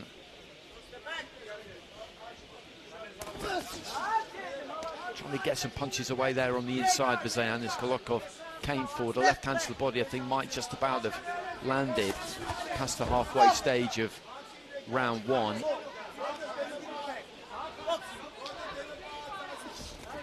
Trying to shoot the jab and move in behind it, Bazeyan there. And this is just a difficult job because you've got somebody in front of you who's so good at turning around that front foot, who can set his feet when he wants to, as he did there, Khalokov. And that jab was scored numerous times. Pulls back and tucks the chin in behind the shoulder. Bazeyan's got to stick to the task here. He's got to keep the faith, and if he keeps working, he will find his way onto the inside. But again, now that's a really good example of why that jab's so effective, because he was just opening out to throw a right hand. He got hit with the jab, and then all of a sudden the punch is just miles off kilter. Final 30 seconds. And we talked about rhythm in that previous fight and that groove that some fighters find, and Khalokov just finds it so quickly. And what that means is that in a 3-minute fight, almost from the get-go, the opponent is thinking about him and worried about what he's doing, being occupied by him. And it's difficult then to try and execute your own game plan. And before you know it, the rounds are slipping by, Ronald. Very good round of boxing, but I think it's the man in red who got the better of it, as you're pointing out, and he's so dexterous, so athletic. And even when Bazeyan must thought, okay, or felt this shot is about to land, he's able to just almost hyperextend his back and lean away from the punches, spin around the line, and then come back with a sharp shooting left jab. He really is a wonderful performer, wonderful variety in his work, and look at that for a left jab. Able to shoot it off the back foot while moving clockwise, and so composed even when inviting pressure on the strands. But as you pointed out, Bazeyan has got to remain committed to his task, continue to pursue him. I think he's conceded the opening round, but he can keep grinding his way into contention, try to get to the body. If you see a clean sweep for the cards for Khalokov, but maybe he can slow down some of this dexterous athletic movement that the multiple global champion possesses. That's what he has to believe. That's what he absolutely has to believe. And as you said, it's not like he didn't have any success in that opening round. He did get onto the inside a couple of times, but you just keep getting hit by that lead hand. And I guess you have to accept that and just keep moving forward, and just make the pace as hot as you can. That's not going to be easy for you either, but you've got to make sure you do that. Good 1-2 there from Bazeyan, and he started this round quick. He knows that he's got to do something, as we've been saying, just to try and get on top of this fighter and make him think about what he's doing.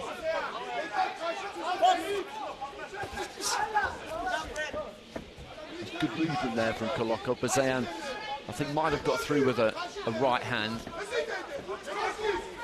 And again, just manages to corral him back towards the blue corner. Khalokov just nipped off to his left-hand side, but again, the Armenian's just straight back on top of him. And he's looking to the corner, Khalokov, for a little bit of advice. Bazeyan, with nice quick feet, goes down to the body, caught him square with his back to the ropes there. That's not an easy thing to do, but then went to the body because that's the most open target. He's got to get this second round here, Bazeyan. If you drop the first one, you have to reply, because if you don't, then you leave yourself with a massive mountain to climb in the third. And Khalokov just, again, moving swiftly around that front foot. Bazeyan trying just to find a home for that right hand. It didn't quite happen. Jab from Khalokov. and a lead left hand, and then just wanders off to his left, and then another left hand off the back foot as Bazeyan was coming in, and that's the kind of skill that he possesses. That is sharp shooting on the move. He's brought good heat in this round so far, Bazeyan. He's got to just try and sustain it.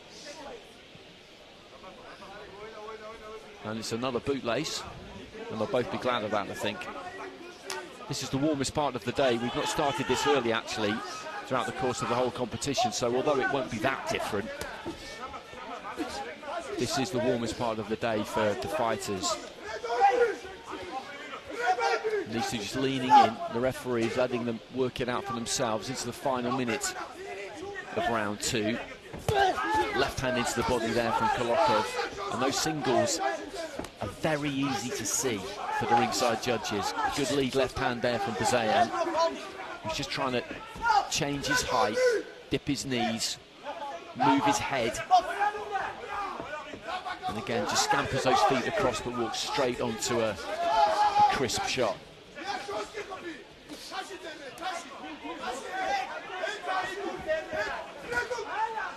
Left hand on the break there from Khalokov, and Bazeyan, he's sticking at it here, maybe just tying a little bit towards the end of the round, but gets his feet tight enough, maybe shut down his own space just a bit.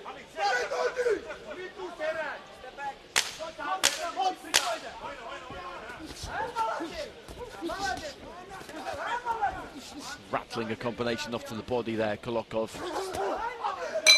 Left hook from Bazeyan. He brought a lot to that round, Ron, didn't he? But I just wonder whether it's enough. Absolutely commendable effort from Bazeyan. Really did try and implement the tactics that the corner drew up. Listen, get to this man, stick it on him, and see what happens. And he did that. But the problem is, from his perspective, that he was picked off by check left hands. Khalokov able to spin off the line and counter him with terrific use and variety of the lead left. But it was a really good effort. I don't think it's going to be enough to win the round, but he's certainly in there competing, desperately trying to get through to the gold medal bout. And in terms of pressure, well, what better role model could you have? Remember, he's going to be an international teammate of Bachkov, who has claimed his 5th consecutive medal. He'll be in action later on this afternoon. And Bachkov, an absolute master, king of the continental scene, 4 consecutive bronzes, another one here today. And has he got to channel a bit of Habanis Bachkov in what is got to be a massive effort in the final round? Your third and final round.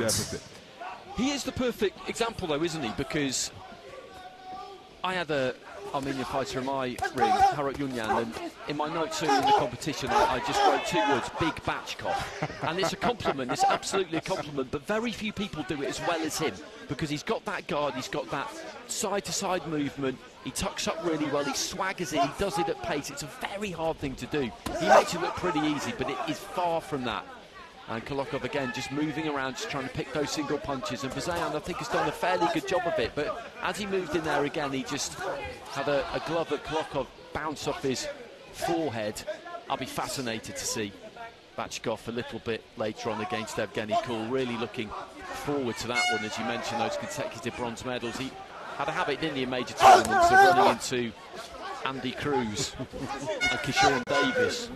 Sick of the sight of those two, I'm sure. But they've departed the scene. So a minute gone in round 3, and Bazeyan is doing what he has to do here, which is just keep going, because as unlikely as it may seem that you're going to be able to score a 10-8 against somebody like Khalokov, you have to believe that it's possible, that maybe if you just keep applying the pressure, after all the boxing they've done in the last few days, it's always possible that the wheels might just come off. You never know. Midway through the round. And that's good. Goes down to the body, then just whips the right hand up over the top. And he does look a little bit weary, actually, Khalokov, as we get a look at him in the corner here. Quite a lot of these fighters will have boxed 3 days in a row. If you were on the second day of the round of 16, quarterfinals yesterday, semi-finals today, and that is a lot. Everybody gets a rest before the finals on Sunday. And he's happy just to get a hold here, Khalokov, I think, and buy himself a little bit of time. He'll flick those singles, and then again he gets up tight there and leans in, and I think he's just looking to try and run down the clock here more than anything else. Bazeyan lands a left hand there as Khalokov came forward to him, which is a kind of change in dynamic. He's happy to get closer here, Khalokov, because he wants to try and get hold rather than use those feet, as he's been doing prior to this, and that in itself is a sign that he's slowing down or closing stages. And he's got that commanding lead through the first 2 rounds, and there's no way that Bazeyan is winning this round 10-8, so we know that we're going to see the red corner go through, but I just wonder whether Bazeyan will get some reward from the judges here, a little bit of love, a little bit of joy. And again, they have a touch of a wrestle, and Bazeyan just ends up on the canvas. And you have to tip your hat to the man in blue, don't you, because he worked ferociously hard there all the way through, and he never gave up that faith, did he? Ladies and gentlemen, please welcome really into the ring for the presentation the president of the Armenian Boxing because Federation. When you're dealing with a boxer who has ascended to this type of success, he's been the best in the world for a couple of an Olympic cycle now. They develop an aura, and that aura is embellished by the fact that you see the livery on the back of his jersey is gold, and that's because of the Olympic champion, the world champion. So you know what athletes are like, competitive boxers in particular. There's going to be a think of, I'm going to take that guy, but somewhere in the back of their psychology they must be thinking, oh, this is that guy. And I think Bazeyan dealt with that really well today. No respect for the reputation, took it to his man, and I think he can be pleased with the effort he put forth. I just don't think it's been effective in getting him the win. But again, the fact that he continued to grind it out, I think he did far better in the final round than in the previous 2. May get a share of it, but not enough by the portion that he needed. But it's a very commendable performance by Artur Bazeyan. But his Khalokov will be going through to contest yet another global final, surely. Absolutely, absolutely it will be. We're just waiting for the final scores. 5-0 to Khalokov in the first 2 rounds. I'd like to see him get something in that final round, Bazeyan. Ladies and gentlemen, after 3 rounds of action, we go to the judges' scorecards. For your winner by unanimous decision and advancing to the final. In the red corner from Uzbekistan, Abdumalik Khalokov. And looking at the scores, Bazeyan does get something in that final round. He gets 2 of the judges, because it's 3 rounds to 0 with 3 of them and 2 rounds to 1 with the other 2. So that's good to see. A complete shutout would have been a shame, and he's receiving that bronze medal there, Bazeyan. Interesting point you made there about aura, because I think that's a real thing in international elite amateur boxing, particularly in this kind of sprint format. I think it can just buy a fighter the opening round so many times. Yeah. And that's no good. If you're in with somebody really, really good and you feel like, oh, I'm not sure about this, I need to have a look, they're 1 round up, yeah, and you're in trouble. We've just seen it so many times, haven't we? And you look at the effort that he put in there, he'll be wiser for the next time. I don't think he did that, by the way. I think he went out aggressively from the start, but what you mentioned there is, I've seen a lot of that, I think, over the last few days, and you have to enter it with that mindset that this is going to be your night, that you are here to win. You're not here to see if you could compete and maybe I'm on a level, and maybe it won't be today, but maybe in the future. You've got to get in there and believe 100% that you're going to win. And that might mean that it's a painful night, because you might leave openings that they then exploit, but that's just how you have to do it. And he nails the backflip there, Khalokov, as well. He's one of these annoying people, isn't he, who can do almost everything, I think. So next we move into the 60-kilogram lightweight division. Our scoring judges hail from Croatia, China, Zimbabwe, Latvia and Kazakhstan. Semi-final. Introducing first the referee into the ring from Spain, Jose Juan Romero Hernandez. Jose Romero Hernandez is our referee. Please welcome your first semi-finalist into the red corner, from Tajikistan, Akmal Ubaidov.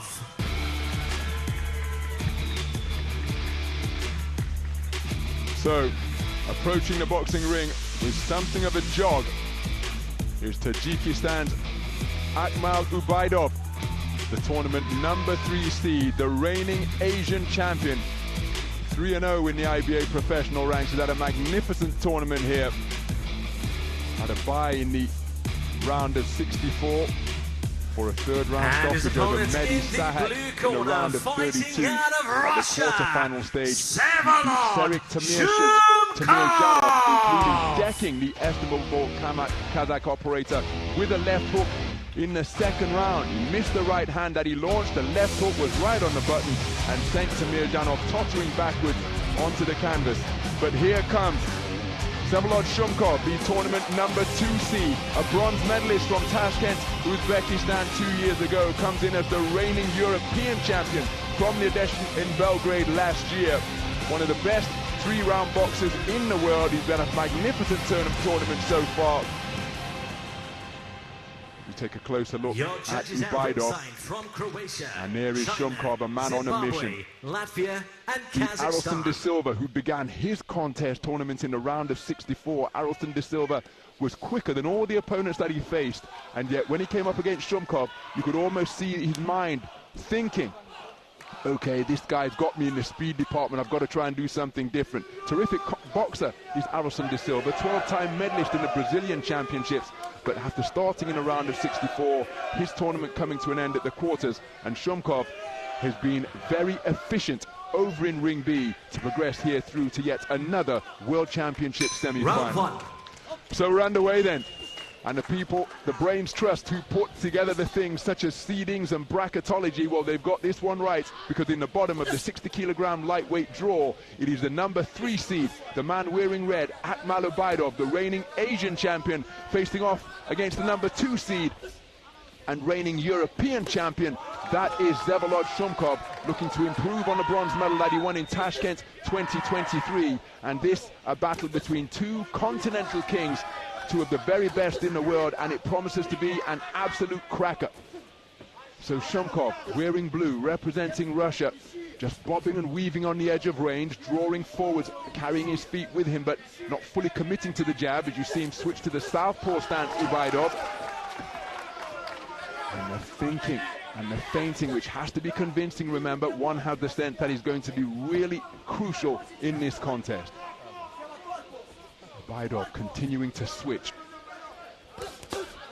Roundhouse left may have been rendered a scoring shot. Did it land with the inside of the glove from Shumkov? Cracking right cross off the back foot from Shumkov. Catches Ubaidov as he sought to advance. He'll be in search of his get back. Oh, good left hand slung into the body by Ubaidov. Shumkov looking to counter immediately up top. Nice 1-2 gets through out of the orthodox stance. Ubaidov momentarily turning southpaw, but now he's back as a right-handed boxer. Terrific atmosphere on hand here at the Dubai Duty Free Tennis Centre. Plenty of support for both boxers, as if just beyond the halfway stage. And each man so wary of making a mistake, because the speed that the other man possesses means that it will be capitalized upon in an instant, and no doubt countered with terrific accuracy. There's a bit of damage, I think, to the left-hand side of the head there of Shumkov. Bit of blood coming from up in the hairline. Heads did come together. Nice counter right hand off the back foot again from Shumkov. Shimmies forward in a little advance, and there's evidence of that hairline injury sustained by Shumkov. Never a good time or a place to get a cut, but again, has to be judged on a different plane when you're talking about IBA elite boxing, because at least this cut won't see blood going into the eye. Ubaidov not too far away with an attempted right hand. So the corner are going to have something to deal with for Shumkov when he returns to the blue corner, and Shumkov just looking to work away on the inside. So too is Ubaidov.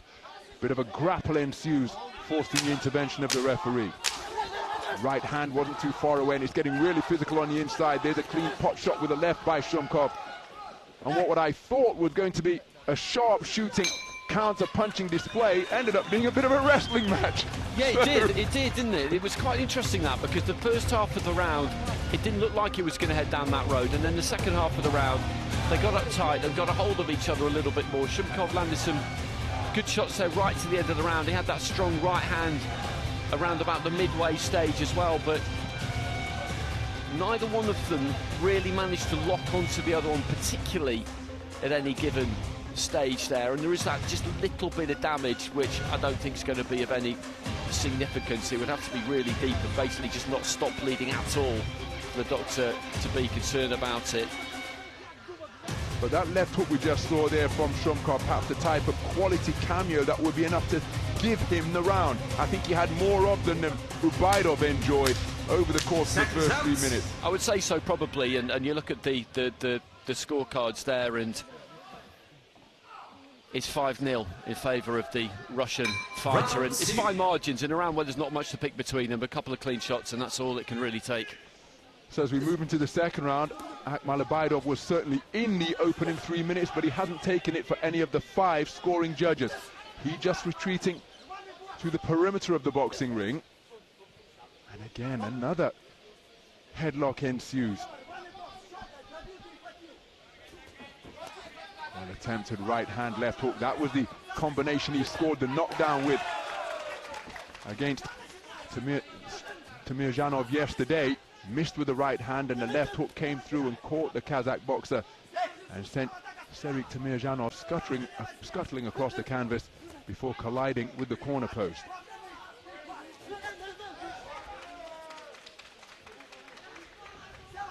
Each man's judgment of distance hasn't been what we readily associate with them, and Ubaidov complaining that the right hand from Shumkov straight into rabbit punch territory, which it did. Ubaidov coming back with 2 strong left crosses to the body and a cracking left hook out of the southpaw stance. Perhaps Ubaidov's best headshot of the entire contest. Shumkov remaining in contention. That's a big home run swing with an overhand left from Ubaidov. Spinning out of the corner effectively, turning his back on his opponent is Ubaidov. There was a good body shot sunk in, and sneaking in a shot practically on the break. He's seeing how far he can push it, Shumkov, because he didn't fully step back on the referee's command. So beyond the halfway stage of this second round, Ubaidov has found a range a little more successfully in this compared to the first. There he drives in a good southpaw left to the body before re-emerging as an orthodox boxer, only to be walked onto a left jab followed by a right cross. Shumkov with another right cross just shortly after his previous success. Again, the stakes incredibly high. A place in the final is the prize that awaits the victor. Good left hand to the body slung in, and then a right jab upstairs as Ubaidov was able to keep the attack going. Nice moment of sustained success for him. Good left hand to the body, and then countered immediately by a hook upstairs from Shumkov.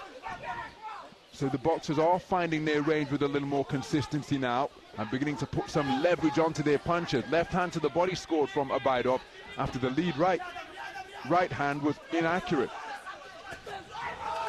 Shumkov continuing to apply pressure and going in search of that backhand. Using the space of the ring is Ubaidov, and is, for a boxer as composed and efficient as he is, some of these hooks are coming in on a rather wide, dare I say it, desperate looking arc. And I think Shumkov, again, has got the better of this round for me. I think Ubaidov did very well, but breathing with an open mouth as he goes back to the corner, but the second round in the book. It's an interesting watch, this, because that second round wasn't vastly different to the first in that they came together a lot, not too much clean landed. But one thing you notice about the fight as well, and we are looking for scoring punches, of course, that's the primary criteria. But of the two, because Shumkov, as you mentioned it towards the end of the round there, is just a little bit tidier, he just looks a bit more like the boss. Ubaidov looks a bit ragged, doesn't he? Like he's leaping in from the outside, a little bit of desperation there about him, whereas Shumkov just seems a bit more composed, a bit more settled and a bit more in control. What you're looking for is who lands what. That's the most important thing at the end of it. But that kind of thing can play into the mind of judges a little bit. Ubaidov, well, he needed more than that. He needed more than that in that second round. He's got one of the judges, so a 4-1 split in favour of Shumkov, so some clear water between the two now. Your third and final round. And Ubaidov is flexing that left shoulder, he's returning to the corner, being doused and drenched in a bid to cool him down and try and revive him. But even his body language as he got off the stool, he's flexing the shoulder, he looks a little bit almost forlorn. And he's got 3 minutes to try and turn around a contest. He's perfectly capable of taking a man out inside the 3 minutes. Of course, he's got a fellow continental kingpin emerging from the other corner. And again, we're reading into these things, but that's what I saw in the red corner, just above our commentary position. Looks a little bit listless, runs onto a left jab, and he's got to get over that and get his mind back on the job, because there's an opportunity here to try and overturn a deficit of 20 points to 18 for 4 of the 5 judges. But Shumkov has started this final round brilliantly, and for the first 20 seconds, it has been one-way traffic. Right hand string into rabbit punch territory again from Shumkov. So was Ubaidov feeling a little bit sorry for himself? Was he feeling as though he's stuck in mud? The man was flexing his right shoulder as though he's trying to get some lubrication and some synovial fluid flowing through there. But you don't want your opponent to see that, because he's going to get a surge in energy and confidence. He scores with a good left hand to the body, does Ubaidov. Remaining as an orthodox boxer here now, and looking to keep his feet comparatively rooted in the canvas. That's a low blow from Shumkov, no complaint from Ubaidov. Well, remember, he needs a massive final round, does Ubaidov, and boxing at this type of pace and punch output, well, he's putting all of his store into a single KO blow.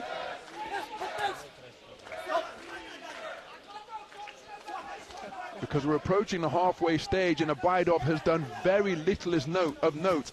And for the first 20 seconds of the round, Shumkov was practically helping himself to little peppering straight scoring punches. As Ubaidov continues to wait seemingly for the perfect shot. There he did uncoil a right hand out of the orthodox stance, but he couldn't find the mark. Inaccurate with the left hook right hand combination that he slung out. And Shumkov spoken to about rabbit punching. He won't want to pick up a warning to change the complexion of the scorecards. He inaccurate on his forward foray. Ubaidov now an orthodox southpaw boxer once again. Looking for the lead right hook out of the southpaw stance is Ubaidov. But he's running out of time here. He needed a massive final round. It's as though he's elected to play counterpuncher. Slings in a left-hand bolo shot to the body. That's a scoring shot. But by electing to play counterpuncher as he goes in search of the counter left, he's almost looking for the perfect punch, a Rocky Marciano Suzy Q, to turn things in his favor, because the punch output hasn't been high enough. Shumkov hasn't been made uncomfortable enough, and he, burgeoning confidence now, coming forward, backing the man in red up, inaccurate with his two-shot combination, but Shumkov looking like very much the boss inside there, and I wonder whether Ubaidov sustained an injury that caused him to flex that shoulder in between rounds 2 and 3. Shumkov knows that he has progressed through against a fellow continental kingpin in an outcome and a contest that was perhaps far less difficult than he anticipated. Certainly more straightforward than I anticipated. Yes, same. I had Ubaidov in my ring early on, and I thought that was going to be a real tussle. And I wonder about the shoulder, because maybe that's an existing problem that he's had for a little while. It's possible, of course, and I wouldn't say that he looked like he wanted out at the end of the second round or before the start of the third, like he was looking to the corner and suggesting that maybe he didn't really want to continue, but I think he was certainly just looking for them to make a decision there at least, which they did. They sent him back out, and I think he was happy enough to do it, but it just wasn't one of those fights that really went his way. And Shumkov just seemed, as I said before, he was more settled. He just seemed a bit more comfortable in his own skin in there, and that's what just makes me wonder about Ubaidov and whether that injury might have been something that he's had for a little while, because he just seemed a bit frenetic, didn't he? He seemed a little bit kind of wild at times. Ladies I wasn't really expecting that. After 3 rounds of action, we go to the judges' scorecards. For your winner by unanimous decision and advancing to the final. In the blue corner from Russia, Vsevolod Shumkov! So, Vsevolod Shumkov has improved upon the bronze medal that he claimed at Tashkent 2023 by progressing through to the gold medal bout here at Dubai 2025. Wonderful to see that respect between the reigning King of Europe and the reigning King of Asia, and it's the continental European champion Shumkov who goes through to the gold medal bout, eliminating the number 3 seed. Ubaidov, you see him continuing to flex that shoulder. He was applauding Shumkov before the verdict was announced. He's given it absolutely everything. He's had a sensational tournament, and his quarter-final win to progress through to the semis at the expense of Temirtas was a terrific performance indeed, but he wasn't able to get it going here today, and it's Shumkov who goes through. And a quick clap for the Russian fans as he makes his way out there from Shumkov, and Ubaidov has got every reason to be very, very proud of his display. And Russia are having an incredible tournament so far. They really are, and they've got another fighter through to the welterweight semi-finals, the weight division we've got coming up next. And we've got a couple of great fights coming up in the 67-kilogram division, actually. Muydinkhujaev against Paraskiv, and then Kool against Bachkov. And there's the moment where he gets his hand raised. Shumkov, a satisfied smile on his face, but he'll want to go one step further. That's what this is all about. When you get this deep, you start to zone in on that major prize. $300 US for a gold medal, 150,000 for a silver medal. It's serious, serious stuff. Ladies and gentlemen, we now move on to the next contest. This one is an elite men's and the 67-kilogram welterweight semi-final. Introducing first your referee from Kazakhstan, Ruslan Bibayev. Please welcome your first semi-finalist into the ring. In the red corner from Uzbekistan, Asad Kusha Muydinkhujaev. Well, we talked about the resume earlier on of Abdumalik, Khalokov, and Muydinkhujaev isn't exactly far behind him, because he was also gold medalist at the World Boxing World Championships 3 months ago. He was also Olympic champion in Paris. He was also world champion with the IBA in Tashkent. Won a mere silver medal at the Asian Championships in 2022. I am, of course, being slightly facetious there.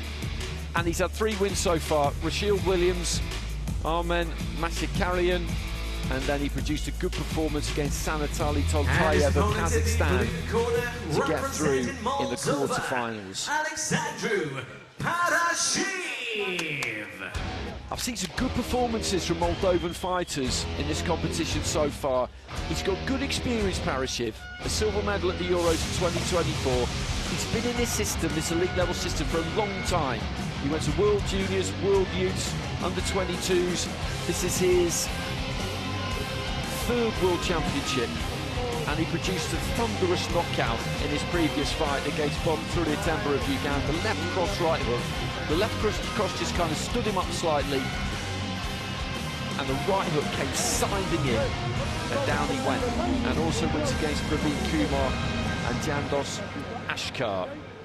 Your officials at ringside are from Algeria, Sri Lanka, Iraq, Azerbaijan, and Russia. Well, this is a good example of what we were talking about a few minutes ago. Paraskiv, as I said, has been in the system for a good long time. What he cannot be here is intoxicated by the aura of Muydinkhujaev.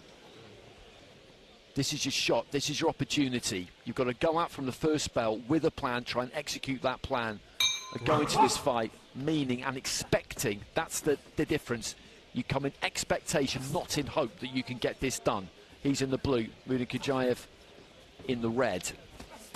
Goes down to the body and scores with that right hand and knocks him down right at the start of the fight. What a start from Parashiv. Left hand to the body, and then as Muydinkhujaev was moving off to his left, he set his feet, delivered the right hook, and down he went. And that is the start I was talking about. That is what you have got to do against guys like this.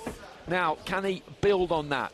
Muydinkhujaev didn't look really hurt. He was hit hard enough to rock him onto his heels and then further back onto his back, but he looked pretty solid when he got back up. But that's an excellent start for Parashiv. What he can't do is go too gung-ho now, though. He's got to just try and control things. It's controlled aggression. You don't want to let the adrenaline flood the system and completely take over, but at the same time, There is an opportunity here. Carries those gloves quite low, Paraskiv.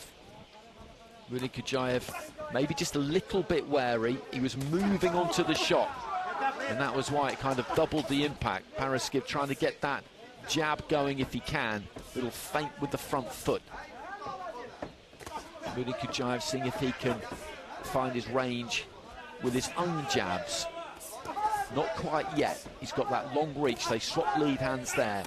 Paraskiv throws that left cross, right hook, and he wasn't far away with it. Past the midway stage of round one. Jab to the body there from Muydinkhujaev. Just a little stutter step in with the feet there from Paraskiv. Jab from the man in red did land that time, and he will keep throwing it. But a right hand into the body, and Paraskiv then just has to try and climb on top of Muydinkhujaev if he can inside the final minute of this first round. And what a start we had. Just dipping his knee, stooping in and taking that right to the body there. Muydinkhujaev, who was recovered pretty well from the knockdown. As I say, you could tell by the way that he went down and also got back up that he wasn't really hurt. He's not seemed to be boxing out of any kind of a fog since then. And Paraskiv has been nice and controlled, he's been nice and disciplined, he hasn't gone crazy. He knows, fighters know when they look at their opponent what kind of state they're in. But he'll know that that was a major move. It will have given him confidence, and it will have made his opponent think as well. Final few seconds of round one. Paraskiv just trying to double up on the jab. I don't think either one of them really got there. Reaching with the left hand a little bit to the body. Muydinkhujaev misses with the combo. What a start. An absolutely sensational start. Implementing and carrying out exactly what you described he had to. Because he's a good operator, is Paraskiv, the tournament #4 seed, plenty of experience under his belt. This man's resume with all those global successes under his belt, this knockdown brings to mind, it's a different type of knockdown, but the fact that a knockdown was scored brings to mind the World Championships we did in 2015, when Josh Buatsi, who was not yet an Olympic bronze medalist, was able to floor the man who was in his complete pomp at that point, Julio Cesar La Cruz. Going in as a two-time defending champion, Josh Buatsi scored the shot and sent the great man over to the canvas. But like all great champions do, he got back up, he kept his composure and was able to see the contest over the line. But it's good to see Paraskiv take the opening round, because as we have been at pains to point out, in IBA boxing, it won't automatically result in a 10-8 round, as is the convention in the pro ranks. But Paraskiv deservedly taking the opening 3 minutes. And when you see the replays of that punch there, that is a proper solid shot, because he was opening out to throw his own there, Muydinkhujaev, and he got clobbered.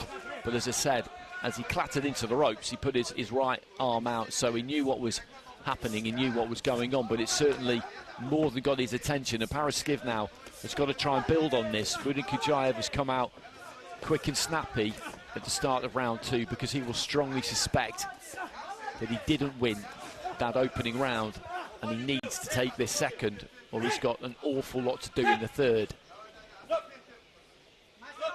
It's a good comparison, that, between this and the Buatsi-La Cruz fight, because Buatsi tries, he might, just couldn't quite make it count. Good jab there from Muydinkhujaev. Paraskiv, let's go with a lead right hook. That's a neat combo there from Muydinkhujaev. There's a much greater sense of urgency about him in this second round. I don't think in the first he was looking to get through after the knockdown, but I think he would have realised that he's probably going to lose that round at that point, and there's no real sense in going too crazy. You drop it 10-9, it's not the end of the world. You've still got 2 more rounds to go. That's a decent bit of work on the inside there from Paraskiv. Good jab from Muydinkhujaev. He looks for the 1-2. I think the gloves were up there mainly from Paraskiv. But he's nice and sharp this second round, the fighter in red, and he's just beginning to dictate terms here as we head in towards the final minute. bit of reddening of the nose of Paraskiv, courtesy of that jab hand, I think, of Muydinkhujaev. 1-2. Landed as he took those feet in. And this is the kind of rhythm that we were talking about previously, that these kinds of fighters can get into, and the opponent becomes somewhat hypnotized by it at times, and all of a sudden, as we said before, they're just thinking about what the opponent is doing and not able to think too much about what they need to do. He's trying to get some punches away here, Paraskiv, but Muydinkhujaev has replied in the way that he absolutely had to after the first round that he's had. And there's the jab again. And if he closes out this round, he's going to take this round, Muydinkhujaev. And strangely enough, despite the start that he had going into that third and final round, it'll be him who has the momentum, who has the wind in his sails. Good response. What a response, my goodness, remaining exclusively as a southpaw. And again, got that short-term amnesia that serves all athletes well, because it's as though the first round knockdown never happened. He came out and set up everything behind the jab. And for a boxer as experienced and capable as Paraskiv, at some points he was almost running forward trying to get his punches away. But non-stop movements, wonderful variety on the lead right hand, jabs up to the head, thrusting stab jabs to the body. I thought that was a sensational response from the man in red. And Paraskiv, well, that knockdown must seem an awful long time ago here now. And rather counterintuitively, even though Paraskiv scored the knockdown, remember, IBA scoring, 10-9 for a close round, 10-8 for a close winner, 10-8 for a clear winner, 10-7 for total domination. I just wondered whether we were going to see a 10-8 round, but it's 10-9 across the board. Yeah, me too. I was thinking the same thing, because that was a clear round win. I don't think there's any question about it, but we're set up at 19 points apiece on all 5 cards, which is exactly what you want in a semi-final. So it's all for the taking here, and Paraskiv has just got to go with Muydinkhujaev. He cannot let him dictate, he cannot let him outwork him, he's got to go with him, because if he doesn't, then he's going to lose this round, and he's going to look back on this as a missed opportunity. Knocking somebody like this down after 15-20 seconds guarantees absolutely nothing. Everybody boxing at this kind of level knows that, but it is still one hell of a start. Left hand into the body, followed by a right hand up top there from Muydinkhujaev, and he's just moving around that target so fluidly. The referee just having a quick word about one straying a little bit low, possibly. And Paraskiv just trying to pump out that lead hand, trying to fade with that front foot a little bit. But that jab just flicks up from the waist there of Muydinkhujaev, and there's that straight left hand as well. And he's picked up at the start of this third where he left off at the end of the second.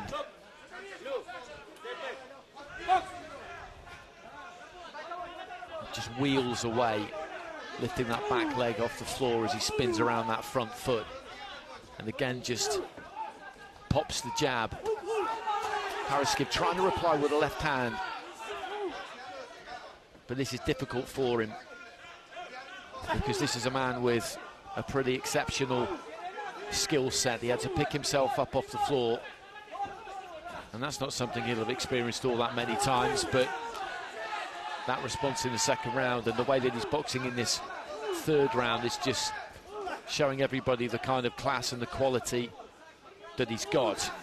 Again, that lead hand just managed to slide through the guard and find the target. Paraskiv stepping in, trying to step in and just let his hands go there. The referee separates the pair of them into the final minute. Jab to the body again there from Muydinkhujaev. Continuing southpaw. Standing almost on the borderline of range there, just seeing if Paraskiv fancied leading off first. And I feel for the Moldovan a bit here, to be honest, because what a fantastic start he made. He gave himself every chance, but having won that first round 10-9, what Muydinkhujaev has done in the second and third is just take it away from him, basically. And he's made it look quite easy, and I don't mean that as any shade towards Paraskiv, because he's in with an exceptional fighter here, but it's almost like he started a little bit slow. Maybe he wasn't quite at the races. He gathered himself for the rest of the round, and then in the second and the third round, he just thought, right, okay, normal service resume now, clicked up a few gears, and he's won the fight. And he's won it very impressively. It's a 3-round contest, but effectively, as we see IBA President Mr. Umar Kremlov enjoying the proceedings up in the stands here at the Dubai Duty-Free Tennis Stadium. But in a 3-round contest, it was almost a fight that could be split into 2, because there was the first round and then there was everything else. Because the first round was entirely different, as you just described, from what transpired in rounds 2 and 3. Muydinkhujaev, I don't know whether it was a reset or a refresh, but he came out in the second round and he was a completely different boxer. Perhaps conceded the opening round, as you suggested, once he had suffered that knockdown. But thereafter, my goodness, he was treated to the full repertoire of his wide range of skills. The variance he was able to put on that lead right hand served him very well indeed. Much credit to the start from Paraskiv, but it's the man in red going through. We go to the judges' scorecards. For your winner by unanimous decision and advancing to the final. In the red corner from Uzbekistan, Asilbek Muydinkhujaev. And he takes it, as we expected he would, by 2 rounds to 1. Lost the first round, then won rounds 2 and 3. A little bit of a rueful look on the face there of Paraskiv. He's had a very good tournament. Has that bronze medal hung around his neck, and he'll pick up that check for $75,000 US. And as we've been saying, that's split 50% for the athlete, 25% for the coach, 25% for the federation or organisation. And a few pictures to put up on the wall. And it's been a good few days work for him. Elite level sport can be pretty cruel though, because as we say in boxing, we talk about levels a lot, and there was a level or two between those two actually, as it turned out, as we suspected there might be, as past history and resumes suggested that there would be. But having been put hard down at the start of that first round, he recovered so well. The composure was just so good. There was no hint of any kind of panic there, quite the opposite. And you can see the pride he takes in the win, and we will be seeing him again. The question is, who will we be seeing him against? Well, what a contest we have in store to determine who will progress through to the gold medal bout to face off against the #1 seed, Khudoian Muydinkhujaev. It's a contest between boxers from Russia and Armenia, as we take a look at our scoring judges using the 10-point must system.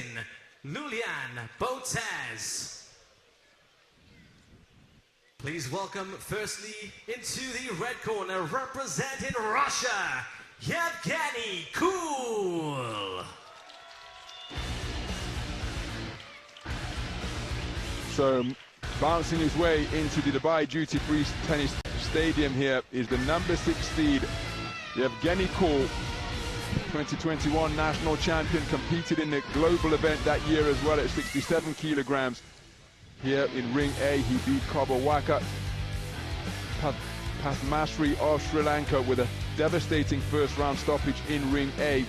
Then with a body shot, then in the round of 16, it was another first round knockout, another left hook to the body. That was over in Ring B against Mateus Barbosa da Costa of Guinea-Bissau.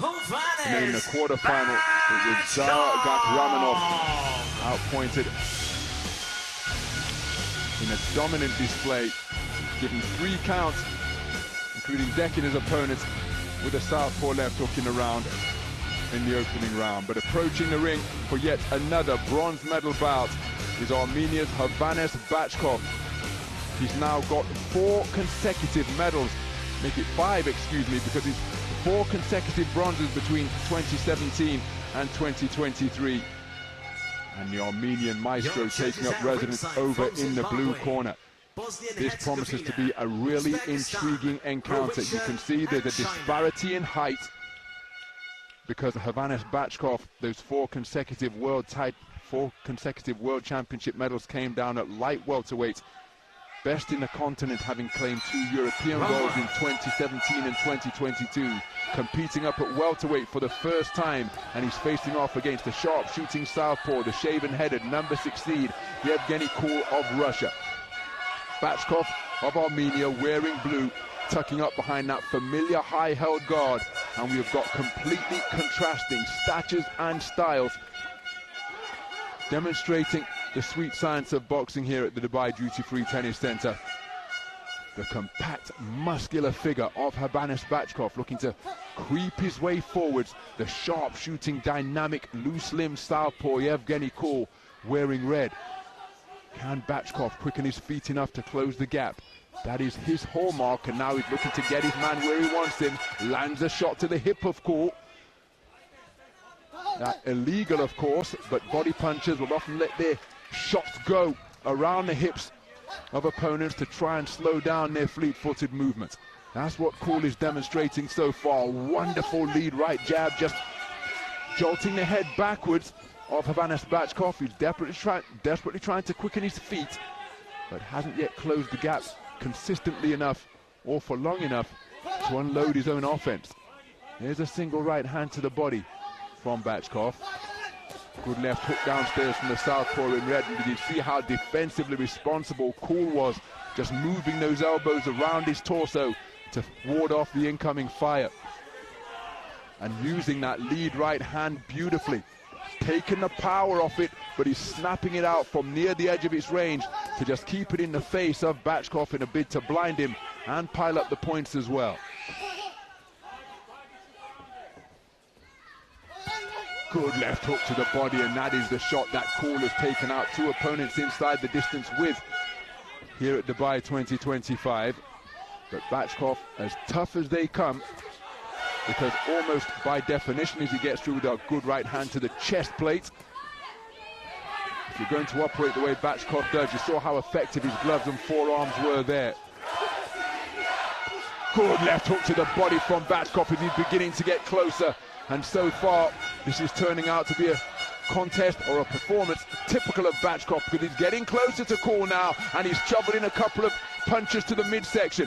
It's taken him 2.5 minutes practically to begin to get into distance, but he's doing so with a little more consistency after the twinkle-toed movement of Kool kept him out of harm's way for the first 2.5 minutes of the round. So the referee has called time as Kool gets the right bootstrap adjusted. He's receiving a bit of coaching from beyond the ropes, which he shouldn't be doing. And I can tell you that Bachkov's forehead just reddening a bit over on the right side, because even though he's got his gloves bracketing his head, the touching jabs of Kool have pushed those gloves into his skin, particularly in the first 2.5 minutes of the round. But here's Bachkov in his wheelhouse once again, looking to haul punches in just above the belt line, continuing to pursue his man as that right hand drives him back towards the neutral corner. And it's a strong conclusion to the round by Bachkov. Kool keeping his composure and flicking out feather-light shots. What an opening round.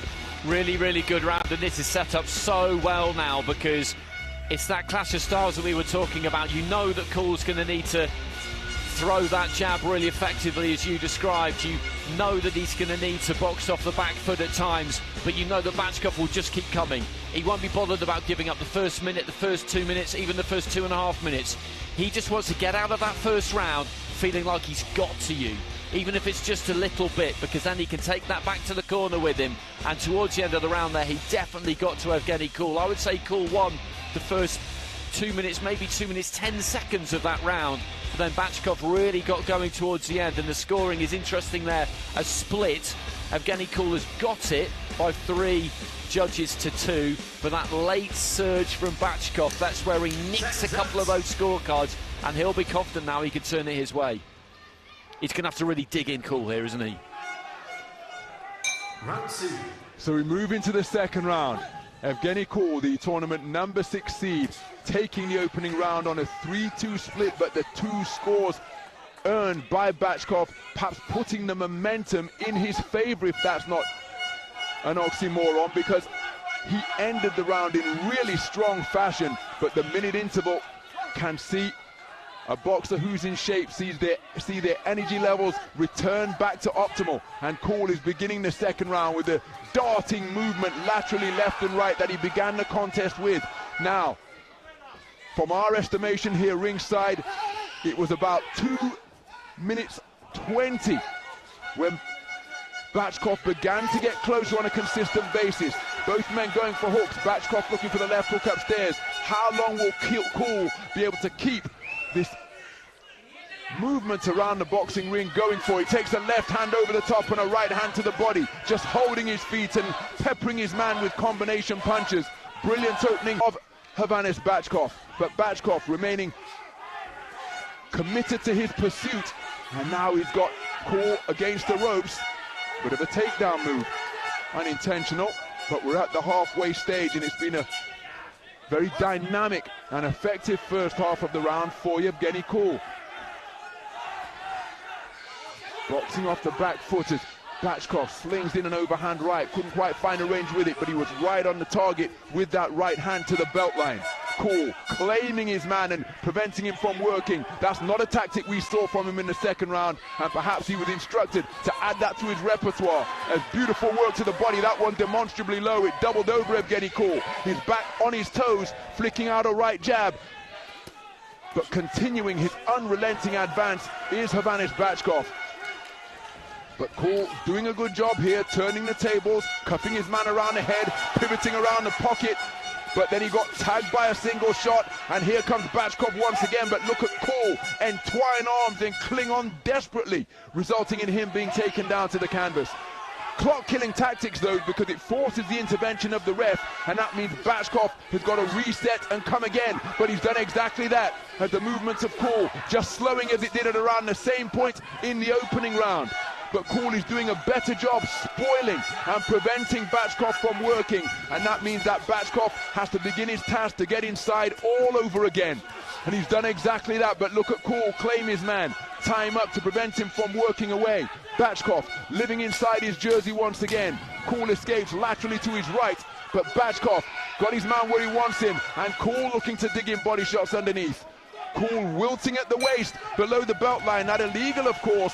Different tactics adopted by the man in red to get him through the end of that, not get him through, to deal with that second round.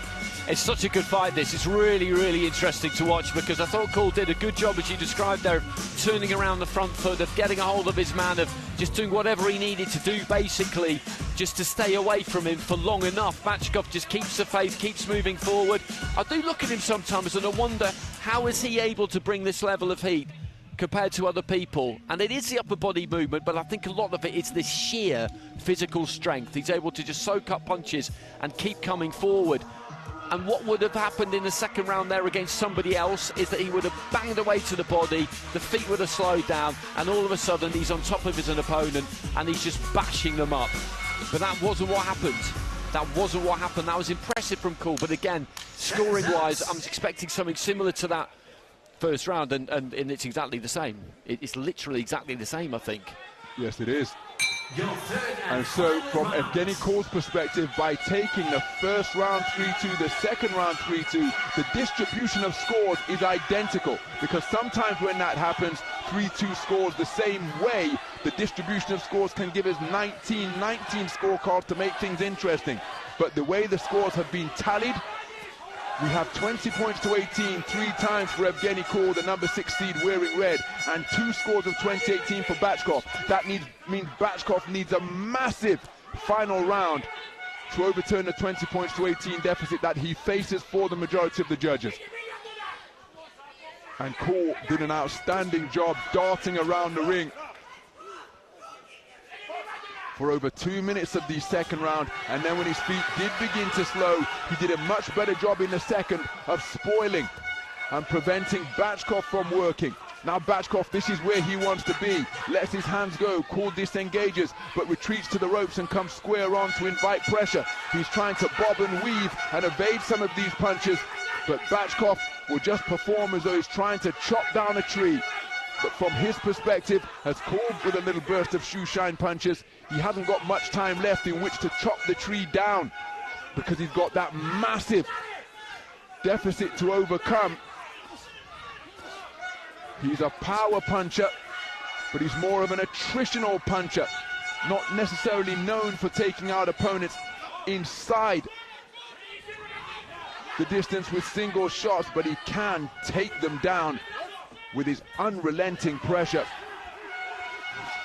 Kool looking to keep him honest by throwing punches on the inside.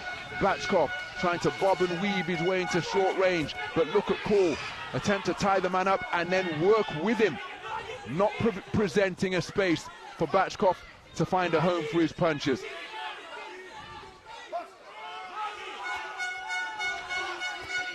So Kool, after just creating a little bit of a gap, happy to go toe-to-toe, shoulder-to-shoulder, and Bachkov running out of time in which to take his man out here. And Kool, look at the manner in which he's breathing through a wide-open mouth. But remember, the prize that awaits a victor. The victor here is progression through to the gold medal bout, where the world #1, Muydinkhujaev, awaits. Good right hand slung into the body. Kool pushing his man off to create a space, and now Kool looking to test the body of Bachkov, looking to back Bachkov up, and that is a rare sight in an IBA style tournament. He's not necessarily being effective with his aggression, but he's pushing Bachkov back to take some of the pop off his punches. On the 10-second clap, with Bachkov back onto the front foot once again, only to be fed another southpaw right jab. Well, that is a terrific contest. Absolute fire and ice in the manner in which that was contested. And I think it's in the presence of Denis Lebedev, former cruiserweight world champion, kingpin up in the stands. It's going to be this man, his compatriot, Evgeny Kool, going through to the gold medal bout, because he boxed really smartly. He had to show plenty there of toughness and tenacity to deal with this man's unremitting pressure. But I think he's done it. I think he's done it as well. I think that might have been his best round of the fight, because rather than have success early and then fade, he came again towards the end, didn't he? And as you said, he pushed his man back towards the end there, and it's fine margins, because getting that third card, having that third card going into the final round is so important, because it meant that Bachkov just had so much to do. That is, if he gets it, a huge win for Evgeny Kool, because he's had a good career up until this point, but I wondered whether he would ever be able to beat a guy like this, and he's done it, and he'll have proved a lot to a lot of people and a lot to himself there as well, because Bachkov, he's got the look of a man who knows he hasn't done enough, hasn't he? After 3 rounds of action, this bout was subject to a bout review. For your winner by split decision, in the red corner representing Russia, Evgeny Kool. So Evgeny Kool, in a bout that went to bout review, a 5-2 split decision victor over Havanas Bachkov of Armenia, and that is a terrific performance by Evgeny Kool. For Havanas Bachkov, it is another 5th consecutive world championship bronze. You feel for him, don't you? And he can see how disappointed he is. He really was keen in this new weight class to get through to contest world championship gold. He's bitterly disappointed, but I think he's one of the best servants of IBA boxing that this beautiful sport has to offer. Always in shape, always committed, always giving up his best, and a real handful for whomever he faces. But he's bested at the bronze medal stage once again. I agree with all of that. I remember the first time I saw him, it was the final Olympic Games qualifier in 2016 in Venezuela, and he came through that, and I remember thinking this guy could definitely do something, and I've just loved watching him ever since. And we were saying earlier on that he kept running into Andy Cruz and Keyshawn Davis and going out in semi-finals, and just against really, really good fighters, and similar things would happen in Olympic Games. And look, it's a great medal haul that he's got, but he will be sick of the sight of a bronze medal. He absolutely will be, mad though it sounds to say. But that was a big performance from Kool, because sometimes with Bachkov, you watch one of his fights, you watch the first round and you think, okay, I've seen this movie before, I know what's going to happen now in rounds 2 and 3, and Evgeny Kool wasn't having that. He was not having that script. Uzbekistan and Kazakhstan has been declared a walkover. Well, I'll just echo what Ricky Wright is telling us there, and this is devastating news because this was going to be a brilliant fight between Urkinboev and Akkalykov. But Akkalykov goes through via walkover. I don't know what's wrong with Urkinboev, but it's just such a shame that we don't get to see that fight. Fazladin Urkinboev. And so Urkinboev comes out to receive his bronze medal, and you see the strapping around the left hand there. That's obviously what the problem was. He's been in my ring. I didn't notice that yesterday. He turned in a fantastic performance to beat Saidjabsi. Jafarov gave him a standing count in the second. Gold at the World Boxing World Championships, won the Strandja this year, the World Boxing Cup in Brazil and in Poland. He was on a terrific run, and he'll be devastated, basically, that he can't come into the ring with his gloves on tonight rather than with his tracksuit on, and the tournament is the poorer for it. I don't know what would have happened because Akkalykov is a good fighter. He turned in some really good performances himself. You saw him with a thunderous knockout against Josh Cousin in ring B, but it's, as I say, it's a pity that we don't get a great Uzbek-Kazakh matchup in the semi-final, but it must be serious or potentially serious for him not to box, because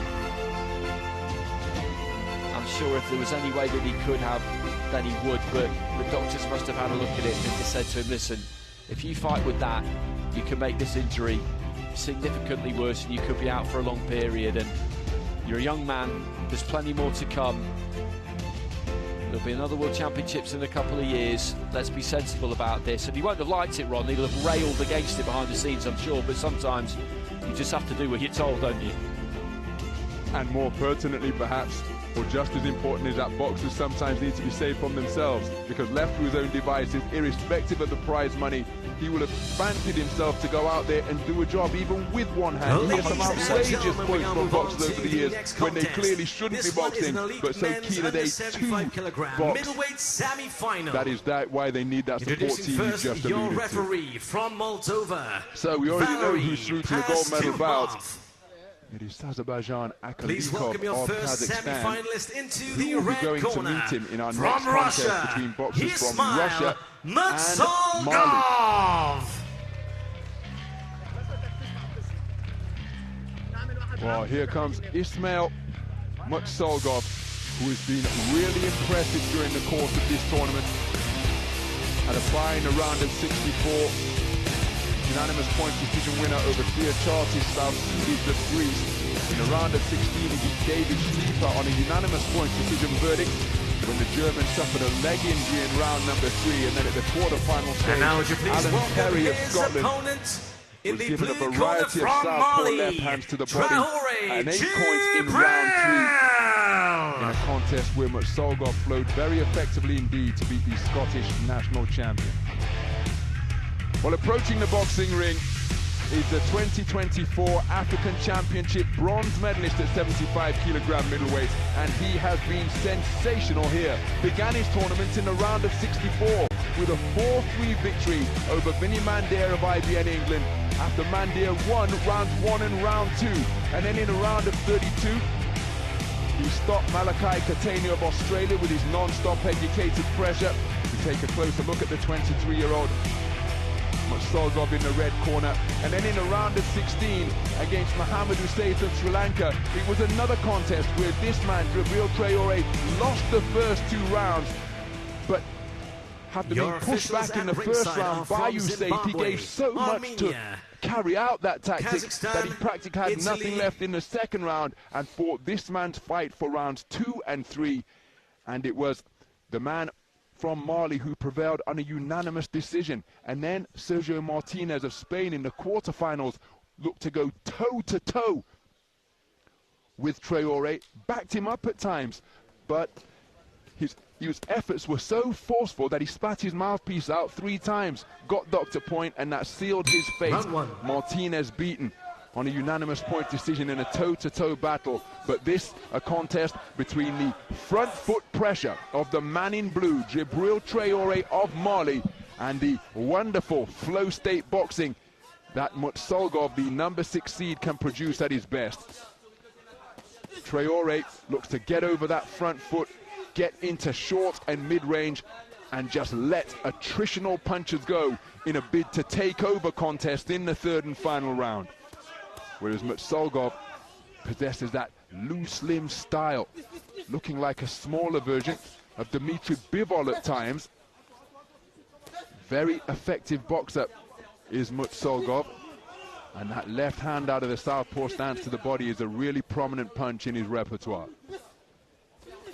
And there it is, turned in as a bolo shot before a right hand came behind it. Uppercut underneath, left cross, and a bolo shot to the body once again. And if he continues to invest in body shots like that, it could well slow down the movement of the man from Mali. Remember, he began his tournament in the round of 64, and even though he's here in the medal stages, every one of his victories has been attritional.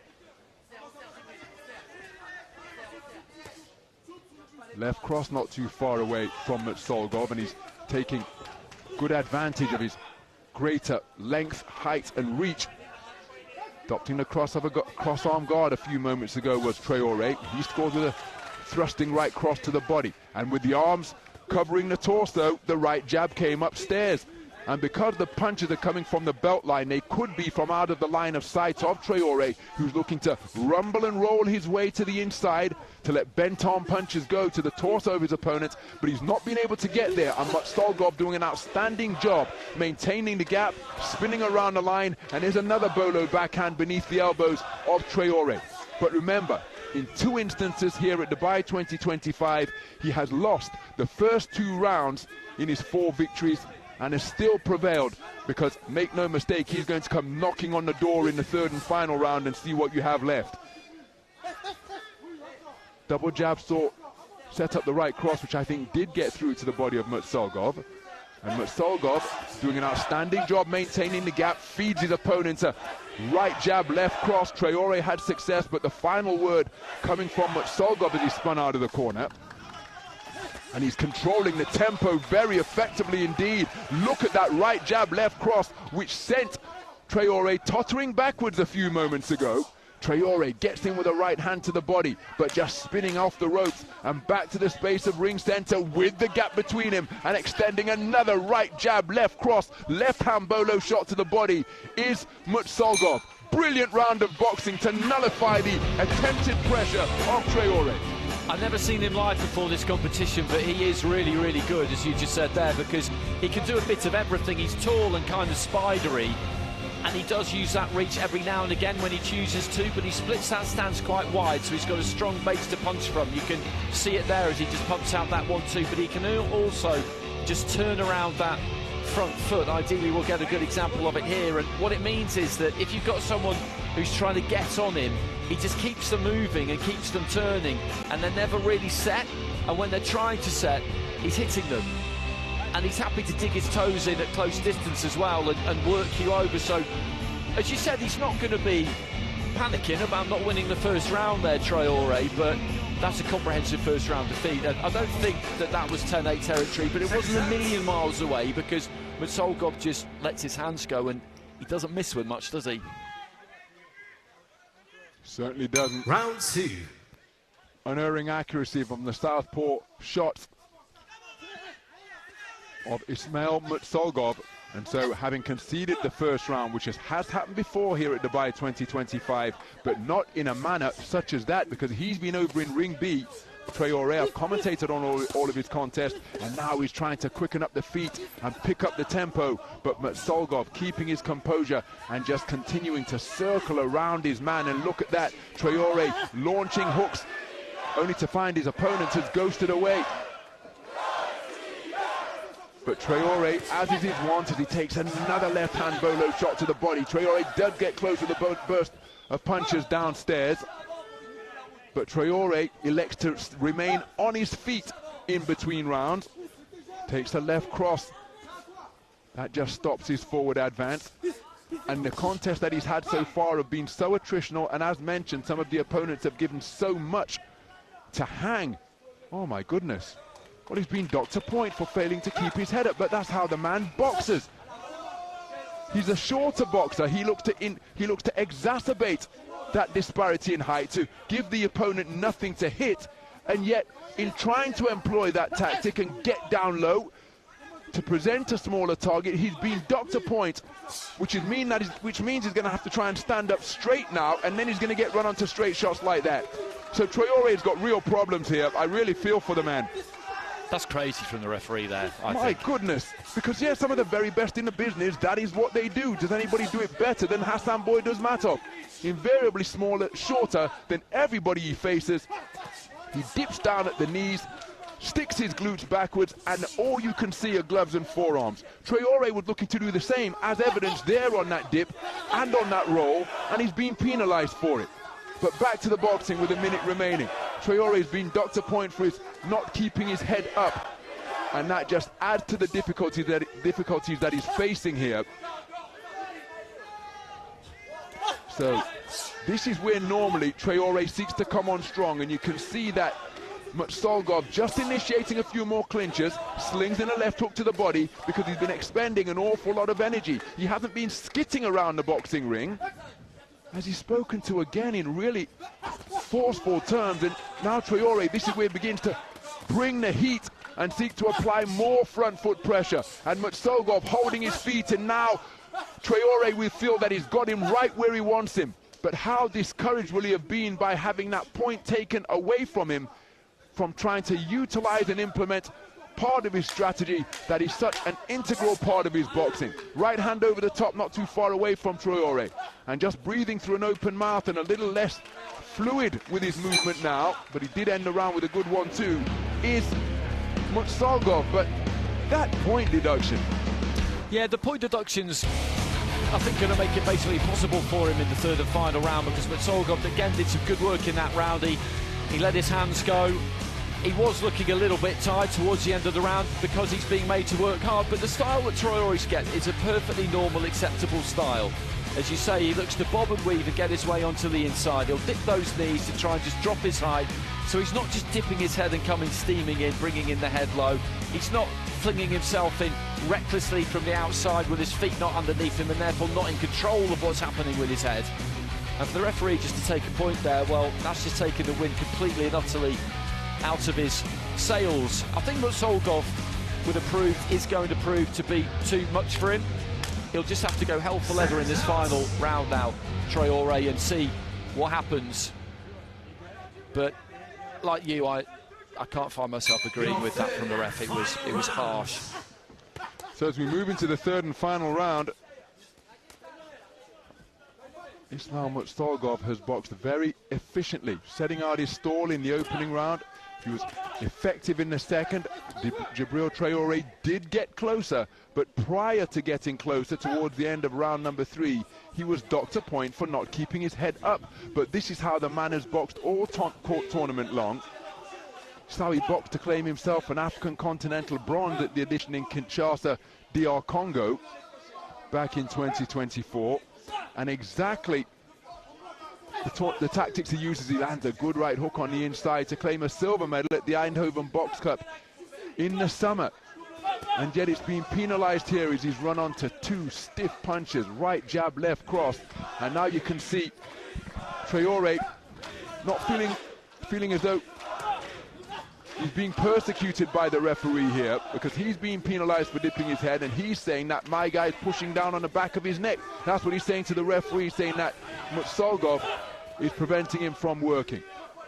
Mutsalgov keeping his composure under fire, and then claims Traore and gets him back to the space of centre ring. A nice southpaw lead left hook a few moments ago, followed by an uppercut. And the attempted front foot pressure. Well, the referee's intervening an awful lot here, and Traore cannot find any rhythm or flow.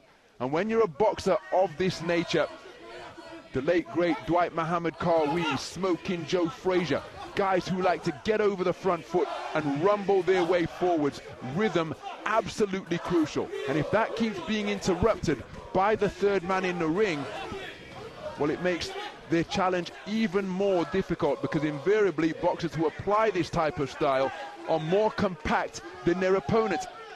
So that's why they have to utilize it in a bid to get onto the inside. It makes for an often a really exciting type of boxer. But if their forward progress is constantly intervened or constantly interrupted by the third man in the ring, well, they can seldom establish the momentum that is such a key component of their success. So it's been a rather staccato third round. Traore able to get up close now, but tucking up behind his elbows and forearms is... He's completely obsessed with the fighters keeping their heads up, the referee. He's completely obsessed with it. And he's completely disrupted the rhythm of this contest. And Mutsalgov is feeling the pace, but then he employed the headlock. And Traore, well, he's going to be eliminated at the bronze medal stage here. And I really do feel for him, because I feel that call in the second round to deduct a point changed the complexion of this contest and the scorecards, of course, entirely.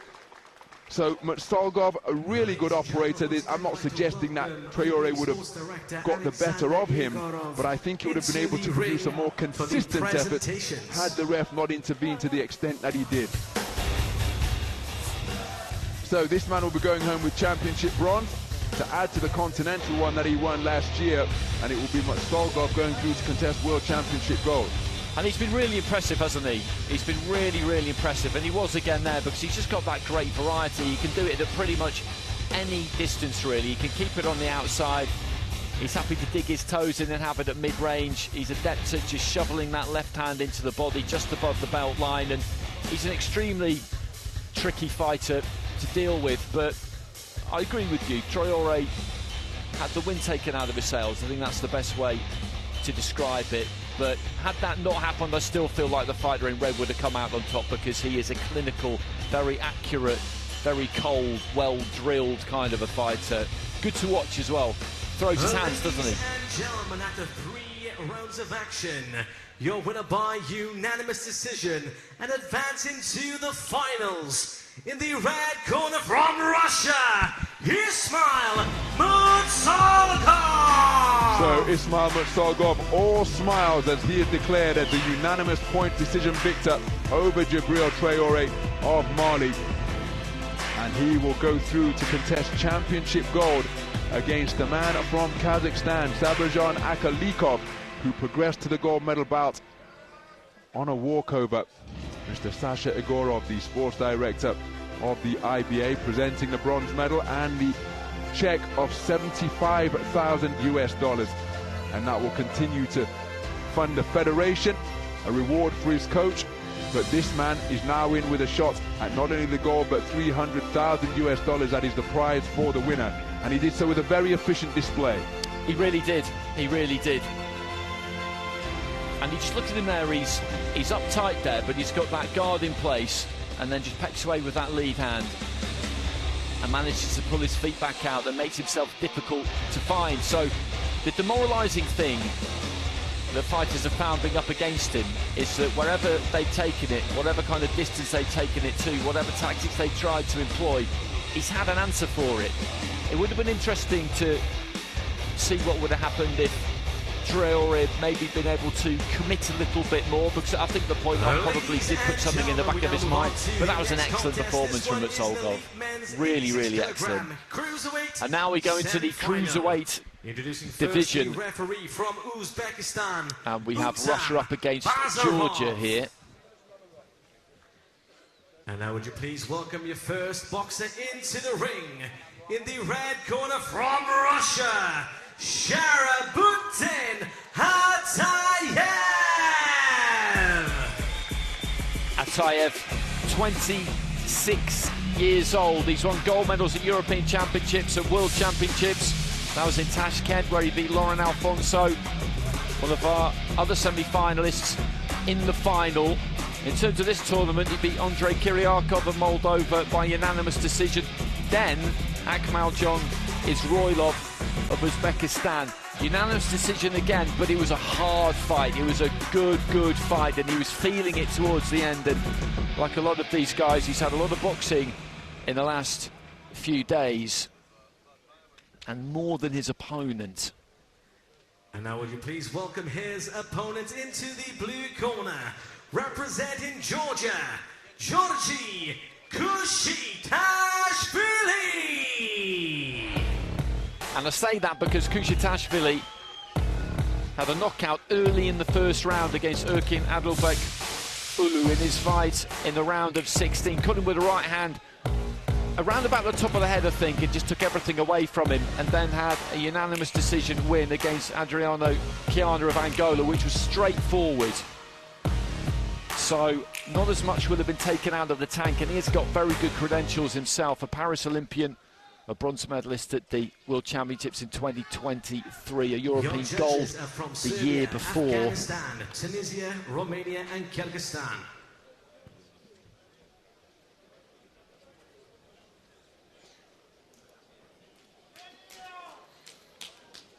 So he's just making the walk up the steps there, Kushitashvili, and this is going to be a good fight. I can't see any way that it won't be. Final checks from the referee. They'll always have a look at the gloves. They'll have a look at the belt line. They'll make sure that the gum shield is in. And then we'll get moving. A bit of marking up on the face there of Kushitashvili, but no particularly bad damage. I think he's got a bit of a cut in that left eyebrow on the corner. It's not one that they will have kind of taped or anything like that, but there's just a little bit of damage that I noticed yesterday. It could be scar tissue from a previous occasion, of course, that just goes a little bit livid in the heat of battle. And the fighter in blue has got this kind of shuffling style where he'll try and just slide those feet in on you and get you under pressure straight away, and that's exactly what he's looking to do here. And Atayev, who's got good all-round skills, which he showed us against his Roylov, is going to need them.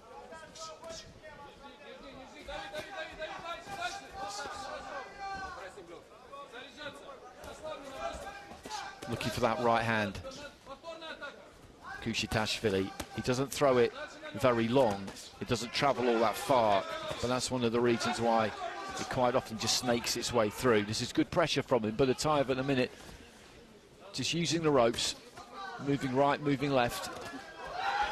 Right hand, I think, did land there from Kushitashvili. Atayev trying to just provide the counter, trying to get busy with his own lead hand.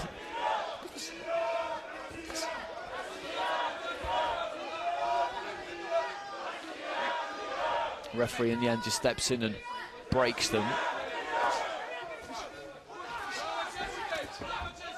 That's good from Atayev, just turning around that front foot, but immediately Kushitashvili is straight back on him and catches him, I think, with a right hand lead there. You cannot switch off or relax for a second against this guy. That's a good right hand from Atayev, just delivered, and then he pulled those feet back out. If you land a shot, you cannot stand there and admire your work. You need to do something off the back of it. And there's a good right hand, and then he just, again, pulled those feet back out, looked to try and roll away a bit. But Kushitashvili just tracks him straight away. And he's bringing good educated pressure here, the Georgian, and this is what he does. And I do wonder whether the fact that he's had an easier time of it in the previous rounds, stamina-wise, gas tank-wise, whether that might play a part. As well-trained as these fighters are, this is elite-level sport into the final minute. And just throwing a right hand there, Atayev, over the top that had a maybe a slightly laboured look to it.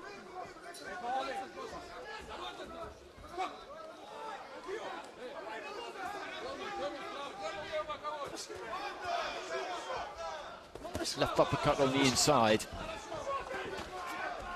from Atayev, counting down to the end of the first round. Just having a look at the corner for a little bit of advice for these closing seconds. Bazeyan's been a great deal in this opener. Kushitashvili has been on the front foot, and that's been the dynamic of it, which is what we expected. Terrific opening round. Both men enjoying success. The pot-shotting off the back foot was eye-catching from Sharafuddin Atayev, but Kushitashvili always looking to answer almost immediately. But I do think those pot shot successes off the back foot were should be enough to give Sharabutdin Atayev the round, in my opinion. But Khudoian, with his pressure and scoring to both body and head on the inside, well, he hasn't taken a share of it for any of the judges, but that doesn't reflect how close the round was, because he was in it every second of the way. He absolutely was. It's one of those rounds where, in the final analysis, you're probably going to need a piece of that, because these single scorecards you can maybe nick if you're a pressure fighter. If you get a 4-1 rather than a 5-0, or a 3-2 rather than a 4-1, it can be really important come the end of the fight, come the end in the final analysis. So into the second round, Khudoian in the blue, Atayev in the red, who swept the scorecards in that first round, and he did do good work off the back foot. He is a good cultured fighter, he picked good punches, and as I've mentioned a few times throughout the course of the last week and a half or so, you've got 5 scoring judges ringside here. Of course, they're on different sides of the ring, and as basic as it might sound, somebody who throws punches that are easy to see when they land, that does count for something. And he's that kind of a guy, Atayev. He's nice and clean, isn't he? You look at the jab there, even if he's up close and the punch doesn't travel that far, they always just seem to catch the eye. If you've got that slightly messier style, which Khudoian has a little bit, then it's not quite the same. Atayev just looking to walk him back. Let's go with him. Let's go with a short right uppercut on the inside. A minute into round 2.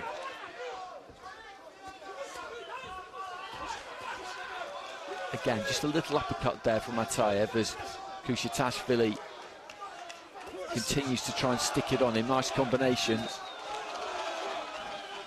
1-2, and then just pulled those feet back out. He's a fighter comfortable under pressure, Atayev. Good fundamentals. And again, he's just looking to let his hands go a little bit here. Left hand lands too, and Khudoian is maybe just running out of ideas a bit here, I think.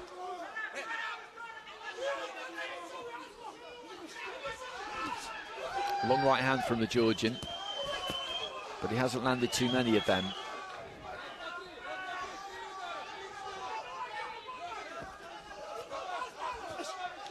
Short with the uppercut there, Atayev. Khudoian just trying to pour out that right hand and get something done into the final minute.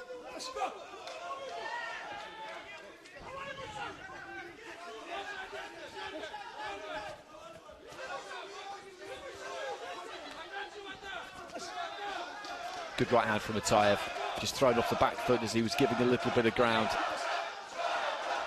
And that's another thing that's quite impressive about him. He can fight coming forwards and going backwards. There's that long right hand again from Khudoian, with a jab from Atayev. It's been a busy fight, this. There's been a lot of punches thrown right from the beginning. Combination there from Khudoian.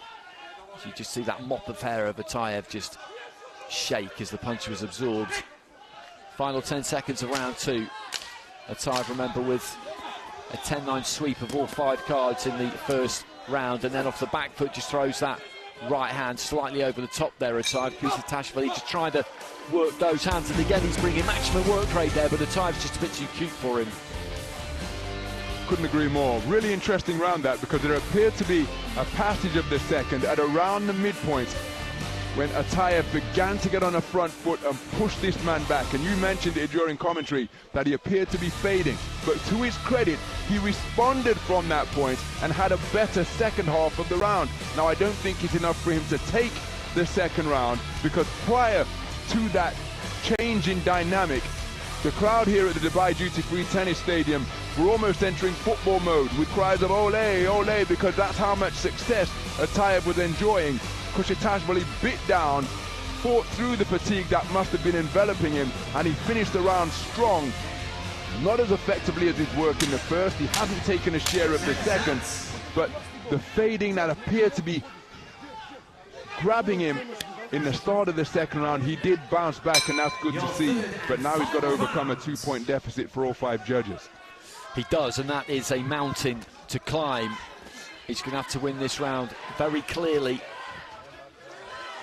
with 3 judges say, to get that 2-point margin, then they would cast their deciding vote. They would all need to go his way. Then we'd have a 3-2 split, and then we go to bout review. There's a lot of ifs in there, and Atayev again will just look to try and pick those gaps when he can, but he's still coming forward here, Khudoian, trusting in the method.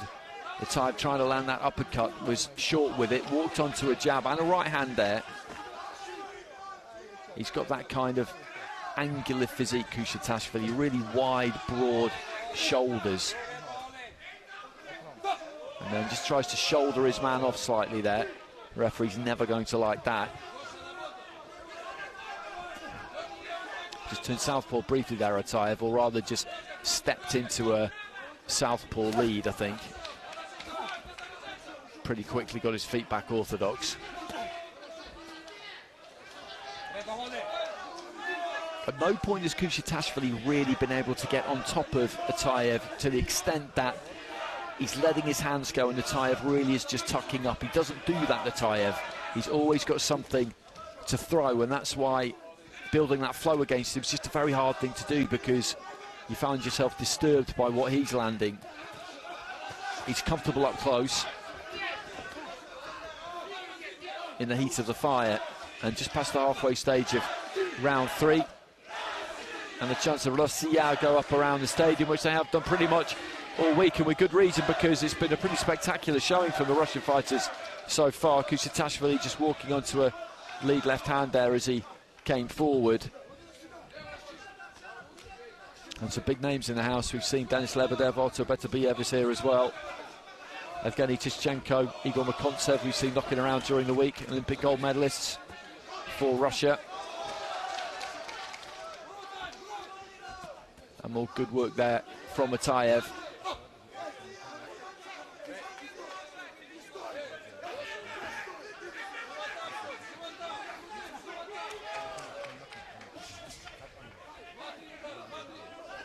Let go with the right hand there, Khudoian. He had a slightly forlorn look about it, because I think he knows that the game is nearly up here. And again, like fighters who have followed him today, who have had that task, who stylistically give themselves that task of trying to close their opponent down and really bring the pressure to bear, it just hasn't quite worked for him. And Atayev just planting his feet flat there and looking to work to the body into the final 10 seconds. Bell about to go any time now. He's someone we've both seen quite a few times over the last few years, Atayev. As an all-round skill set, there's not really anything he hasn't got. He's adept in every facet of the game, and he showed little cameos of just about everything during the course of that contest. Principally on the back foot for the opening stage, but in the final round he was even pushing Khudoian back and showing his prowess as a body puncher on the inside. Little burst of punches. He's always in shape. He's incredibly tough. He takes the shot when necessary. He's a very difficult man to beat, and that is why he remains at the very top of the pyramid of IBA boxing as a world champion. He's going to return to the final here today, because despite the best efforts of Khudoian, and it was a good effort in the opening round, even though he didn't get a share of it, had to come back in the second round when he appeared to be fading. But you can see the boxers know, look at the contrast in body language, that index finger of Atayev to the sky. Your winner by unanimous decision. In the red corner from Russia, Sharabutin Atayev. Interestingly, in that final round, it was a 3-2 split in favour of Atayev. Two judges, our judge from Serbia and Afghanistan, went Khudoian's way. I'm not horrified by that, because he put an awful lot into that fight, but I think that was maybe just slightly sympathetic, because I thought Atayev went out and won that final round as well. And he's had a good competition. As I said, he's had a good competition. And losing in the semi-finals, you look at the faces of fighters who lose in the semi-finals, and no one's smiling, because you're so close to that main event. You're so close to going all the way and giving yourself a chance to win gold. And I think it's only with a bit of distance that you actually look back on it and feel proud of what you've done. But one of the brutal things wrong about sport at this level is that Boxers are basically just never proud of defeats, are they? It doesn't even really matter what happens. They're not proud of defeats. It's the law, isn't it? It's a rule. It's a hard way to live your life. Absolutely. And to ascend to this level of the sport, there are going to be quite a few losses on the way, but to get so close, as you pointed out, to be edged out, it can sometimes alter what they think about themselves. You've got to take that L, try to regroup and come again. It is a very difficult business indeed, but it's a World Championship bronze for Georgi Khushetashvili of Georgia. So who will be joining the number 1 seed Sharafutdin Atayev in the final? Our next contest, we just saw the number 1 and 4 seed, so the guys who put together the brackets got the top half right. The bottom half is between the number 2 and 3 seeds. So Mr. Luka Vadilonga will be the third man in the ring. The red corner, representing Armenia, Rafael Hovhannisyan.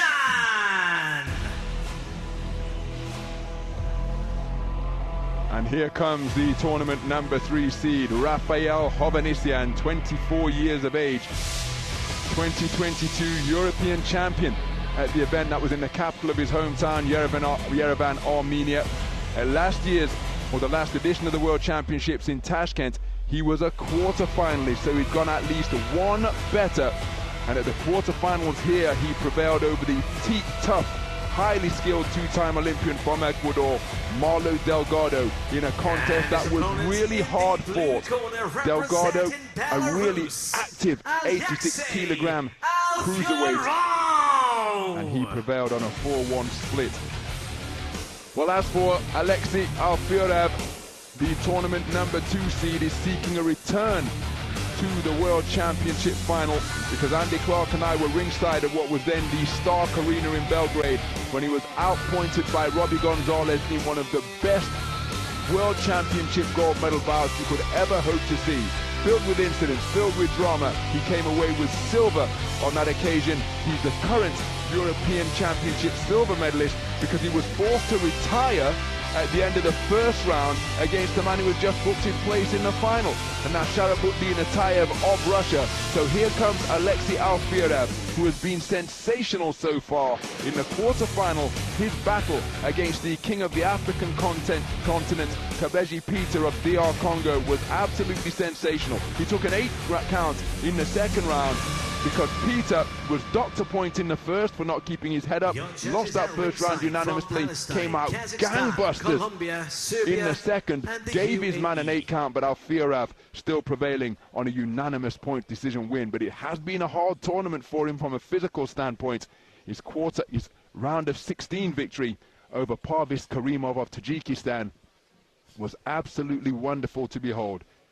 Targeted the body repeatedly, and then eventually Karimov had to employ the half cover guard, left his chin open, and this man operating exclusively as a southpaw so far in the tournament, because he's a wonderful switch hitter. Well, he began to target the Tajikistan man's open chin. So this the semi-final stage of the 86-kilogram cruiserweight division between boxers from Armenia and Belarus. The man who has just scored with a sharp shooting left cross to the body and turning it into a bolo shot, and he's used that tactic impressively during this tournament. That is Alexei Alfiorev, the tournament number 2 seed. The tournament number 3 seed is Rafael Hovhannisyan of Armenia, the front foot pressure boxer who did get through with the right hand. Alfiorev, by operating with this relaxed guard, does leave his chin as a potentially open target, and in the event that it's found, he does have a stout set of whiskers. But how about that for a left-hand lead to disrupt the boxing stance of Hovhannisyan from Alfiorev? Finding his range immediately. There's the left hand to the chin once again. So looking to just creep his way into range, but he hasn't done so with any consistency yet, is Hovhannisyan. And it's Alfiorev in really dynamic mood to begin this first half of the round, contracting and expanding the distance on his terms, and a backhand out of the southpaw stance has deposited Hovhannisyan face first on the canvas, and the referee has waved it off immediately. This cruiserweight semi-final over in a blink. What an incident-filled first half of the round we have just witnessed, because he's landed the knockout shot but has sustained a significant injury to his right eye. Alexei Alfirov. But what a conclusion to the contest, courtesy of a perfectly timed left cross out of that southpaw stance. A sensational shot, Dan, it really, really was. I've seen a few single punch knockouts over the course of this tournament. I've been very lucky like that, and that's another one there. And we can tell you, they are rare in professional boxing, particularly in amateur boxing, single punch stoppages. You do not see them very often, but we have been blessed with a good few over the last few days, and he just timed that perfectly. And he went down hard. He went down onto his side. He wasn't really moving, and the referee, as soon as he took one look at him, knew that he needed to wave it over. I'm just trying to get a look at that cut, because that is significant. He's got a final coming his way on Sunday, and I wonder if that might be some old damage that's come open because of the way that it's not really bleeding that much. I'm just looking at it there, and I just get the feeling that it could be, and if that's the case, then maybe they won't be too concerned about it, but they've certainly managed to stop any bleeding that there was really, really quickly, and that's what I'm not saying we're not concerned about the man we're looking at now. Of course we are, because health and safety is the most important thing. He looks to be okay. They'll need to keep a close eye on him overnight. But for Alfirov, let's hope that cut's okay, because you want a level playing field on Sunday. Of directors member into the ring for the presentation.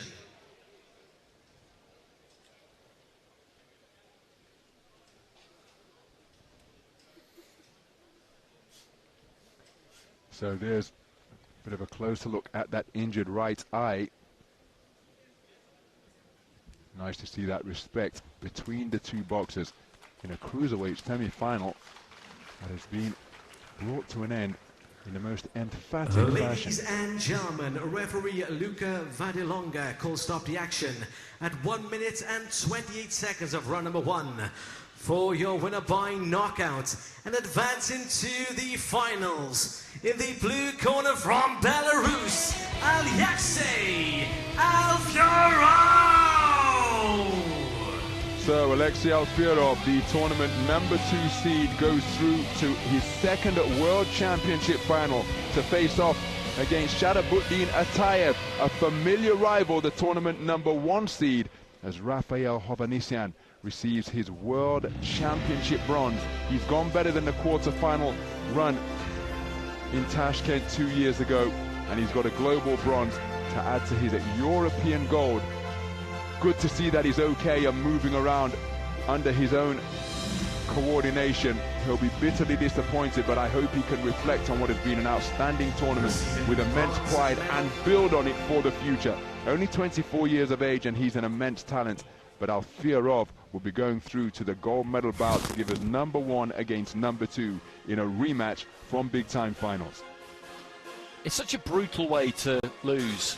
It sounds like an incredibly obvious thing to say, but it really is, because something that was so full of possibility 1 second is over, and it's a semi-final, and you're standing there being handed this medal and this oversized check, and you might not even really know what's happening at that point. You might not have really come to terms with it. You might not quite know exactly where you are, but that's the beauty of it. That is the beauty of it and the brutality of it, and there are the results of this opening session. We've had some really, really good boxing throughout the course of it, and there's plenty more to come later on. 14 fights coming our way in the next session, which will get underway in just under the hour, and it was finished off there with that one-punch knockout from Alexei Alfirov.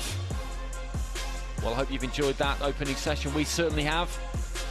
Please join us again for the second session of the day in just under an hour's time.